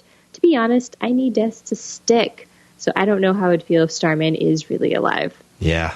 Yeah, I think the shape-shifting angle is, quite honestly, the most popular and likely theory, so we'll have to see. For the most part, the group fight scene and staging was done really well, moving from matchup to matchup. That sequence with Stargirl taking out Tigress and Sportsmaster was badass. It was all done well, save for the Icicle stuff. Was that the actor? Just without all the cool looks that made him Icicle? Or was that just straight up the stuntman we saw on screen? I think points were the actor, and I think points were the stuntman. Yeah. We finally got to see the gift that Courtney was holding onto for all these years, and I'm not going to lie, when she gave it to Pat, it melted my heart. Yes. I absolutely loved that our heroes were fighting evil and the ISA in the daylight. Too often, heroics are done in the dark, and the shadows in Stargirl is a bright light show. So, it made sense that they fought the bad guys and had their ultimate triumph in the daylight. Unfortunately, the bad taste in my mouth after watching Brainwave, Icicle, and Dragon King die sort of muted any optimism I might have had when the show tried to set up the Season 2 villains of Eclipso and the Shade. To be honest, right now, I really don't care about them. I felt that's exactly why I couldn't appreciate those final moments as much as we maybe should have. I just couldn't, because of the sour taste in our mouth of exactly what he said. Brainwave, Icicle, and Dragon King. What a letdown. Yeah. It would have taken a really WTF kind of villain at that point to make me optimistic, and Eclipse in the Shade didn't really do it for me. Probably the only villain that could have saved my optimism would have been some really A-list DC villain like Rival or the Riddler or someone. Even with all this... Sorry, that's a good point, because how many people know who Eclipse or the Shade is? They're pulling on names that are not popular canon that people just know. Like, you could rhyme off 20 Batman villains and everybody's like, oh yeah, I know that guy. But these guys, most people aren't going to know who the heck they are unless you're a true DC fan. Yeah, even with all this, I'm looking forward to Season 2 because Stargirl has hit the mark way more than missed the mark. Finally, thanks Martin and Jess for putting so much time and effort into this podcast, giving us a forum to share. You're welcome. The experience of this show and others would be diminished if we didn't have a place to share joy and, yes, even disappointment in our favorite shows. After you take a break or something, I'll still be all about a Legends of Tomorrow Season 2 rewatch. Awesome stuff, Carrie. You are my best friend at this moment. Awesome thoughts. Yeah, I'm with you on so many of those things. It's so it's you and me against the rest, it seems. We'll see. We've got some more feedback. Next up is a voicemail from Dreamweaver. Hello, Flash and Harley. I apologize in advance. This voicemail is probably about to be long-winded. I had a lot of thoughts on this one. I watched this episode multiple times by itself, and then back-to-back with part 1. I will have to say, upon watching it again and in conjunction, I think I have to retrospectively give part 1 a different rating than what I originally did, and bump it up to an 8.5 instead of the 7 that I previously gave it. It did feel faster this time, and it had a lot of built-up suspense that I guess I just wasn't feeling the first time. I was listening to it through my studio headphones this time around, and I was just a lot more acutely aware of all the music cues this time than before. But moving on to this episode, the finale, I'm breaking up my rating. 2 different ratings for the first 25 minutes, and then the last 25 minutes, because, let's be honest, they felt like 2 completely different episodes, and I just didn't know how to average out the 2. So the first 25 minutes gets an 8.5 Silent Nights out of 10. This was practically a 20-minute fight scene, and I was 100% okay with that, especially with the minimal action of last episode. The effects were quite beautiful this episode, especially the satellite rising out of the football field. That was just some movie-level stuff right there. And I liked Beth and Chuck hacking into the gamblers' accounts and putting it all towards charity. That's some chaotic good right there. And they call Felicity the hacktivist. I'm sure someone else will point this out too, but the little girl that Jordan talks to on the street is none other than Lexi Rabe, who played Morgan Stark in Avengers Endgame for all you Marvel fans out there. Just a nice little casting job and tidbit to throw in. I will say, the fight sequence in the lair was freaking sweet. The choreography and the cinematography was fantastic. There was a continuous one take in there that included almost everyone fighting at one point, and it was just very cool. At the same time, it felt like everyone got taken down way too easily, especially after showing us all season how ruthless and tough they were. Tigress and Sportsmaster went down after only a few hits each, it felt like, Jordan got knocked around real easy, and Dragon King got shivved. Which, I was expecting that, but also a bit sad that Justin didn't get that honor. Feels a little bit wrong saying that about killing someone, but we knew some people weren't getting out of this episode alive. Courtney also just laid the floor with everyone at one point, too. I'm assuming she and the staff have a stronger bond now after the end of episode 11, but she incapacitated Sportsmaster, Tigress, and Jordan in one fell swoop, it seemed. And then, man, there was that one moment that I actually gasped out loud, scream yelled at the TV, and that was when I heard Henry Jr. They really got me on that one. Though as soon as he said that he'd just been hiding down there the whole time, I knew it wasn't real. Also, 100% cool with Brainwave being dead. I guess I had a nitpick there, though, too. How could he just get up and leave the machine and have Gambler loop his signal? Did they need a way for this signal to still emit so Courtney could have that hero moment of taking down the machine, even though Brainwave had already died? Because in reality, since the signal was connected to his physiology, his biology, and brain, I feel like that signal should have ceased as soon as he died. But this is science fiction, so I guess I'll let that slide. Good point. Because I did like Courtney destroying the machine. What are you going to do? What do you think? Blow it up? Although she probably just killed some of those kids on the football field with all that debris. Which, tangent again, this was another bit of a nitpick, but I was really expecting more of the kids. True. Like all of the kids in the town. All the other teens to be more involved this episode, since all the adults were whammied most of the episode. But it was basically just all the students standing around the football field gaping. It would have been cool to see the kids take over the town for half an hour, or take care of kids who were lost, or try to do something, like have the ISA be exposed and out in the open, and the JSA of teenagers rally everyone else to help fight back. That would have been really sweet, in my opinion. And we didn't even get to see Beth or Yolanda's parents, or Rick's uncle in this episode. Not even just a cameo quick shot of them under Brainwave's control. Yeah. I feel like that was a little bit of a miss story-wise. I mean, none of them have appeared since early episodes in the season. They definitely would have had time to stretch that 30 minutes of Brainwave's activity out in this episode and have less downtime. And you know who else wasn't in this episode? Cameron. Why? Why wasn't he in the finale? That was upsetting to me. I really wanted to see him. He definitely should have been there. But I digress. Jordan's words to Barbara up on the roof about how people are dying over the way others think and how greed and politics are killing people? Sheesh, they filmed this a year ago, and I don't think they knew how timely those words were going to be, how resonant those were, especially here in the U.S. Flash, be glad you don't live down here right now. It's a freaking mess. And talking about a freaking mess, I was so disappointed in Icicle's death. Not that he died, I was kind of expecting that, but the who and the how he died. I understand they were going for a bit of a karma's a bitch after he killed a kid with a speeding truck, so he gets killed by a kid in a truck. But that should not have been Mike's doing. Plus, the 11, 12-year-old just killed a guy. It should have been Pat or Courtney's doing. And also, it would have played out better if it had been accidental instead of an intentional death. I was really disappointed in that, honestly.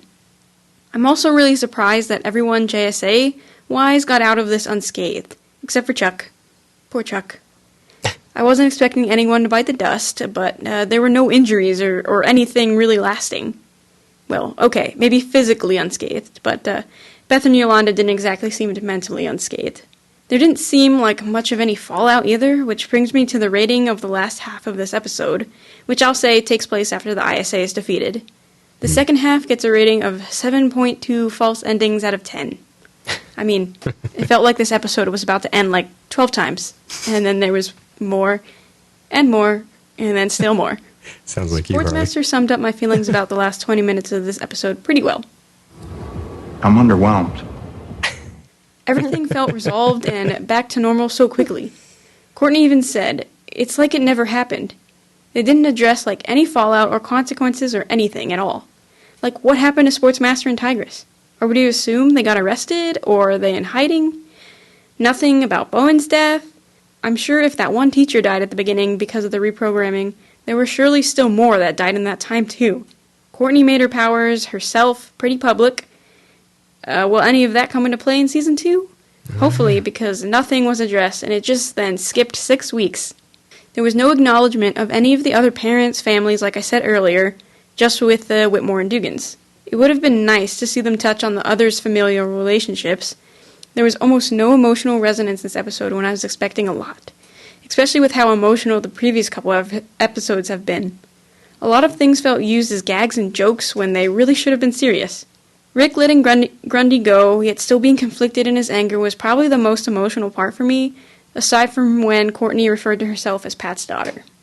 And I will say that I was tempered by the happy ending with Courtney and S.T.R.I.P.E on the water tower, because I know that the character of Stargirl, Courtney Whitmore, was inspired by Jeff Jones's sister who had died, and so that scene, really the whole character, is a love letter and tribute to her, and he wanted something to reflect that.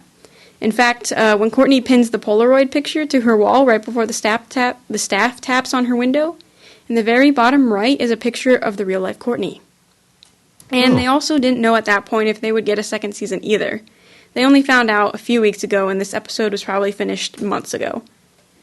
But also, that whole Christmas party ending, it just felt terribly anticlimactic and way too neatly resolved. There better be some fallout addressed next season. They did drop that we'll be seeing Shade as a big bad next season, and Eclipso as well. And it looks like Cindy's going to serve as at least one of their hosts. The shot where she's holding the crystal in front of her eye with the purple and blue lighting, that comes straight from one of the Eclipso Darkness Within comic covers. It's pretty cool. Cool. And we got that Starman reveal. Do we think that's actually Starman? I don't even know what to think about it, except for that I know they wouldn't give Joel McHale such a small cameo role just for a pilot.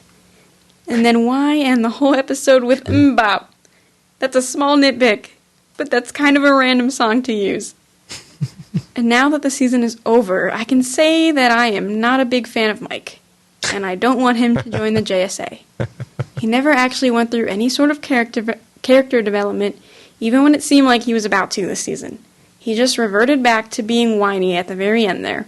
Overall, it felt like there were things being built up and had a lot of foreshadowing moments throughout the season that just never had payoff in this finale.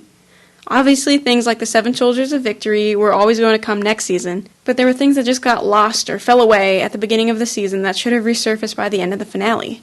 In terms of storytelling, you can't leave too many things dangling for too long, unless you're lost. Then you will leave things dangling for all of eternity now. We got Grundy, and at least we finally got to see what was in the Christmas present, and now Barb and Pat have matching mugs, but I just was left with a lingering sense of unsatisfaction about the whole thing. The pink pen never came around, the villains were defeated or killed too easily, there was no Cameron, and there were no really big emotional losses. I mean, yes, we lost Chuck, and Yolanda has a lot of grief to deal with, but there wasn't anything that felt very permeating for the next season right away. Listen, I still really like the show, even with all of the gripes I'm having right now, but the finale left me feeling like I still have room to eat more, if you know what I'm saying. I was expecting more, and there was too much denouement time, which, in writer storytelling terms, that just means the resolution time, how much is after all of the falling action. Still looking forward to Season 2 whenever that shall come. So, until next time, your friend Dreamweaver signing off. Awesome, Dreamweaver. You had some fantastic points. You touched on so many things we discussed, whether you agreed with me or agreed with Harley. You were bang on accurate with everything you had to say. I don't even know how much I can add to that. That is just fantastic. You really picked apart some good scenes and touched on some things that we maybe didn't even notice or realize, and you had some very valid points to argue what you were picking out there, and that's, just fantastic feedback. You really, I love your perspective from the filmmaker side of things, and whether you appreciate something or you nitpick something, it's just it's fun to me to hear. So thanks for that awesome feedback. I'm glad you found us. I'm glad you've been with us all season. Next up is an email from someone else I don't think we've heard from this entire season, because I know he was playing catch up. So it's Arc Phase. And he says, "Greetings, Wonder Twins. Thanks to Flash, I was able to catch up with all the episodes and caught right back on track with Brainwave Jr. Seeing the high school life of these teens becoming the new Justice Society reminds me of a faster-paced Smallville with everyone getting costumes and accepting their roles on the team. I enjoyed the series up till the finale, which I found a wee bit underwhelming, with the whole Justice Society building up to be a not-so-evil plan. I like that their plan was less of a rule the world type of thing and was somewhat more reasonable train of thought, despite the 25% casualties. However, nonetheless, a justifiable goal if you were in the shoes of the ISA. What I didn't like was how simple it was for the young GSA team to take down the ISA, despite their inexperience versus their foes many years as villains. We also didn't get to see more of what Icicle, Dragonkin, and Brainstorm could have done. Brainstorm died in a very actionless way, while Dragonkin didn't get to show us everything he could do before being one sword KO'd by his daughter, who also got taken out so quickly with one blast from the staff. For Icicle, he fell off the roof of the building and survives, but somehow shatters completely when hit by a car. Also, I was expecting more of his son to show up this season, but he didn't appear to play any role whatsoever. That could be also said for the rest of the older generation's kids. Perhaps we will see them follow in their parents' footsteps or become a hero themselves. And we also can't forget about Solomon Grundy. I expected him to be causing a lot more havoc and chaos with how unstoppable he had been portrayed and foreshadowed, but Rick seemed to have easily tamed and scared off Grundy, which even the original JSA didn't seem to have done. I do hope the premise with the missing ISA member, Shade, and the artifact that Cindy found brings us even more scarier and difficult enemies for the young JSA. Maybe we might see the old Dr. Midnight again, since the first episode only showed him dragged into the shadows by Shade. So maybe he is still alive and ends up helping with getting Beth her goggles fixed. Of course, I can't forget about the return of Starman. How did he survive, and where has he been all this time? This will probably be another focus of next season that I hope will break through another fork in the team, giving them some hardships to overcome. Until next season, regards, ArcPhase 2.0. Yeah, so he's in line with a couple of our other feedbackers there on some thoughts, but I forgot that we saw Shade dragging off Dr. Midnight. Do you remember that? No, probably because I didn't understand what was happening. Yeah, I don't remember that, so I might have to go back and watch that scene again just to see what's going on, but definitely good thoughts. Glad you found us and caught up with us, ArcPhase. Good to hear from you again, being part of the Legends show here. Well, let's wrap it up. We got 2 more voicemails, our last 2 to come in, and it is, people have been asking about her because she's been missing. Here is X23. Hello, this is Allie calling in, X23. What a finale! I mean, so much happened. So, I think I'm going to start off with the whole Henry Jr. situation. When the zombies came, I'm like, alright, time for an epic fight scene. And then Yolanda got them all, and then Henry goes, wait, and pulls off the hood, and I'm like, oh, yes! I knew you were alive. I knew it. And then, boom, he was just gone. And it turned out to be Brainwave. And I think Yolanda loved Henry at the end. So, I'm sad. He was one of my favorite characters. Next, I'm going to say about Cindy and the Shining Knight. So the Shining Knight runs into the door trying to slay the dragon, and you just see Cindy's little hands. Ha ha ha ha ha. And when Dragon King's almost got Shining Knight, boom. You do not lock Cindy up in a cage. You do not. She's a caged tiger, and she was ready to pounce. And there was one of my favorite scenes was Courtney and Pat in the dungeons when Brainwave was controlling Pat. You could just see how hard he was fighting to not, get Courtney. You could just see the agony. He was trying so hard, and he did. And I was like, no, Pat, stop fighting, stop, you're gonna die, don't die. And then he was fine. In the end, when Mike, he turned out to be the superhero, and he came and he ran Icicle over, and I guess he shattered. I thought that was interesting. I thought it was just like a coat of ice around his body, but no, he turns into complete ice.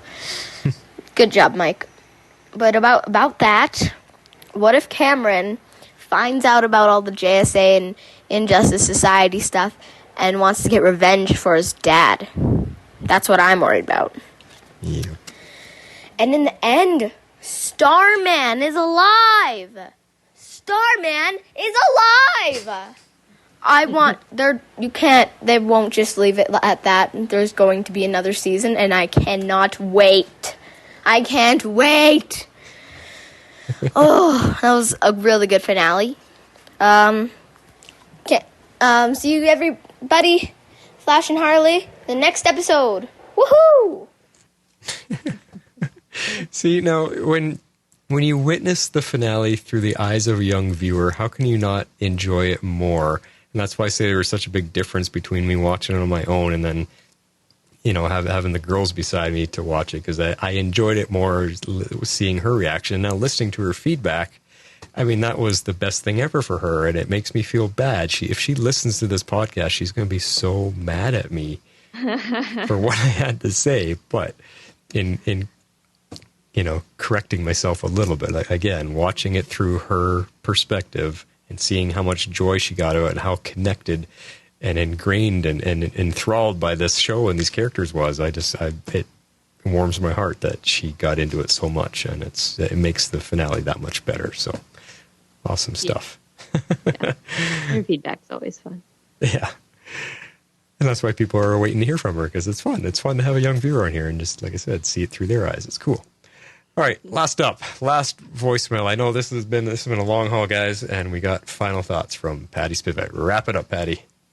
Hey, Flash and Harley, it's Lisa calling in. So overall, I loved the show. I loved so much about it. I think it had so much heart, like way more than all the other shows that I watch in terms of like the superhero ones, I think. Maybe it's because there's a bunch of kids, but it was such a fun bunch of characters. They did such a nice job developing them, giving them all a little storyline that closed off really nicely at the end. The town was so cute. The tunnels were so like creative, and all the it was creative and awesome. And I just really enjoyed so many components of this show. I'm going to miss it. The saddest thing for me in the finale was Beth losing Chuck. I just thought that was so sad, and I hope they sort something out. Either she sort of realizes that she can still contribute without the goggles, or maybe somehow they fix it somehow, because they had such a nice bond, her and Chuck, and he was such a cool addition. I hope they do something nice with that. When we first saw Henry Jr. pull off that hood, I jumped off the couch and I was like, I knew it. I knew he was alive. I knew it. And then boom, super twist. It was crazy. I didn't see through it, and obviously Yolanda really did. And all of the hate and pain and stuff she's been dealing with came out in that moment. I don't know, Courtney's reaction to her actually taking a life was pretty big. Are they allowed to kill in the JSA? I don't know. Maybe they haven't had that meeting yet, but I wonder how that's going to affect their relationship going forward. And Yolanda obviously was really grieving at the end of the show on the bleachers there. She was kind of all by herself off to the side. I wonder how this is going to affect her going forward. I love how all the kids were just really capable, awesome, powerful superheroes by the end of the show. I think it's really cool how they all came into their own powers, and there were varying degrees of development through all of the characters in the stories, and they all suited each character. They didn't all go at the same level of, progress. Rick, I'm really glad he didn't kill Grundy at the end. I thought that was kind of a neat way to see. So Yolanda told Rick, don't kill anyone, and she ended up killing someone, and then Rick was hell-bent to kill Grundy, and the whole show was about his anger towards this creature for killing his parents, and he ended up sparing him. So it's kind of a neat little parallel there between the two characters. But I think Grundy's just an unfortunate little creature, big, but he's you could see that he was not evil towards the end. So I'm wondering what's going to happen to him. Where did he go? And I'm really also glad. See, I kind of had thought initially that Cindy might join the JSA, and she obviously came out and got revenge on her father, so she's not really with the ISA, but I don't think she would fit. And I don't, like, she obviously just went total dark side when she killed her dad, and she's gonna not join them. But I think that was a good choice for her character, because she is a really, really good bad guy. I really like her. Yeah, and Courtney and Pat, the little scene where she gave him the gift that she has kept all her years for her real dad, I thought was so symbolic. That was probably my favorite scene of the show, is when she gave him that little box, that little mug. I just thought it was beautiful, and really well done. And I think Barbara actually had a matching mug. If you see her holding it, I think it said World's Greatest Mom. So she's probably had that mug all this time, and now Courtney's given Pat the mug. And it was just such a beautiful gesture. I don't know. I have lots of questions. I'm really looking forward to your guys' thoughts on the podcast. Like, who's dead, really? Does Icicle just melt and reconfigure? Like, where did the gambler go? Like, who's dead? Who's not dead? Where are they all? Who is coming up next season? Like the jewel and the top hat and all the stuff that was going on at the end. Is Starman coming back? Does he join them? Does he lead them? Like, what? I can't wait to hear what you guys have to say, and all the feedbackers. And thank you guys very much for a wonderful season. I'm super duper glad you guys decided to cover this show. I don't know. I was kind of wanting to watch it, but this pushed me into watching it, and I'm really glad, because I think it's one of my favorites of the superhero shows. So thank you guys for all your time and efforts, and I guess we're on a big break now, so we'll talk to you later. Thanks so much, Patty. You always have kind words at the end. It's kind of nice for how you wrap it up for us with all of that. So yeah. Awesome thoughts as always. There's one point I want to touch on that maybe was a good discussion point, is Yolanda and Courtney. Courtney was very unimpressed, or very dissatisfied. I don't know what word you describe, but she was not happy with Yolanda killing Brainwave. So I'm curious too what that's going to do to their friendship, or what's going to happen with that going forward. Yolanda was on her own at the end there, so there has to be some repercussions to that, I think, whether it's, their friendship being a bit rocky or what. But yeah, definitely a good thing to touch on. But, no, I definitely think Yolanda will have a bit of a struggle to have to deal with. Yeah. For sure. Awesome stuff, guys. What a fantastic way to wrap it up. Thank you all so much for all your amazing feedback all season long, and then especially in this finale. Boy, you guys brought it, and only two of you kind of sided with me. So Harley, you win the day and the end of the season, and that's good. I'm glad everyone has enjoyed it so much, and they're not too upset with me. Patty's probably going to be upset with what I had to say when she listens to this as well. But awesome, guys. We will, if you guys want to reach out to us all off season long, you can still do that. You can still send us in feedback, emails, voicemails, whatever, just to say hi. This is what you got to do. If you would like to be a part of the show, you can send in your feedback to tomorrowslegends@gmail.com. That's spelled with one R. You can also reach us on Twitter @tomorrowslegends, also with one R. We'd love you to join our Facebook page at facebook.com/groups/tomorrowslegends and become part of the community.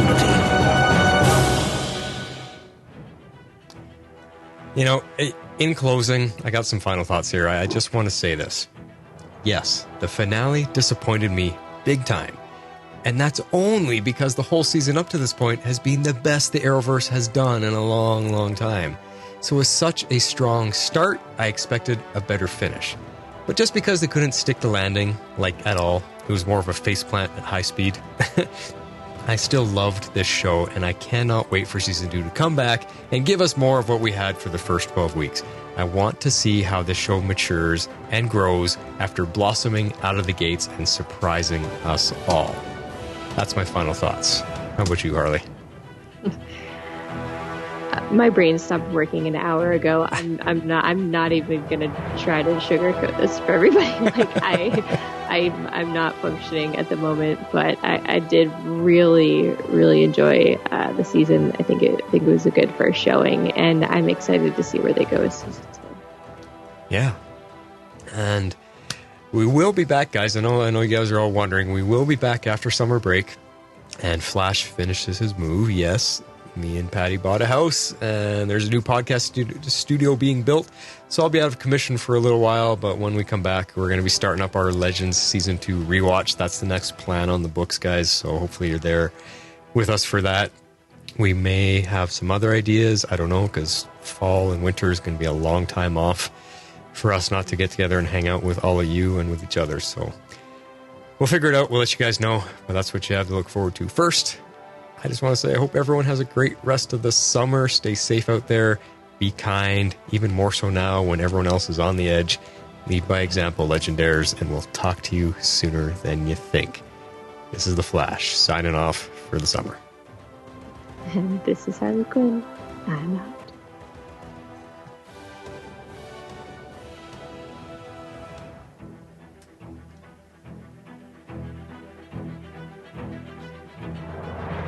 Tomorrow's Legends is not affiliated with CBS, Warner Brothers, or the CW. We're a fan-made podcast for entertainment purposes only and are part of the Cybercast Network.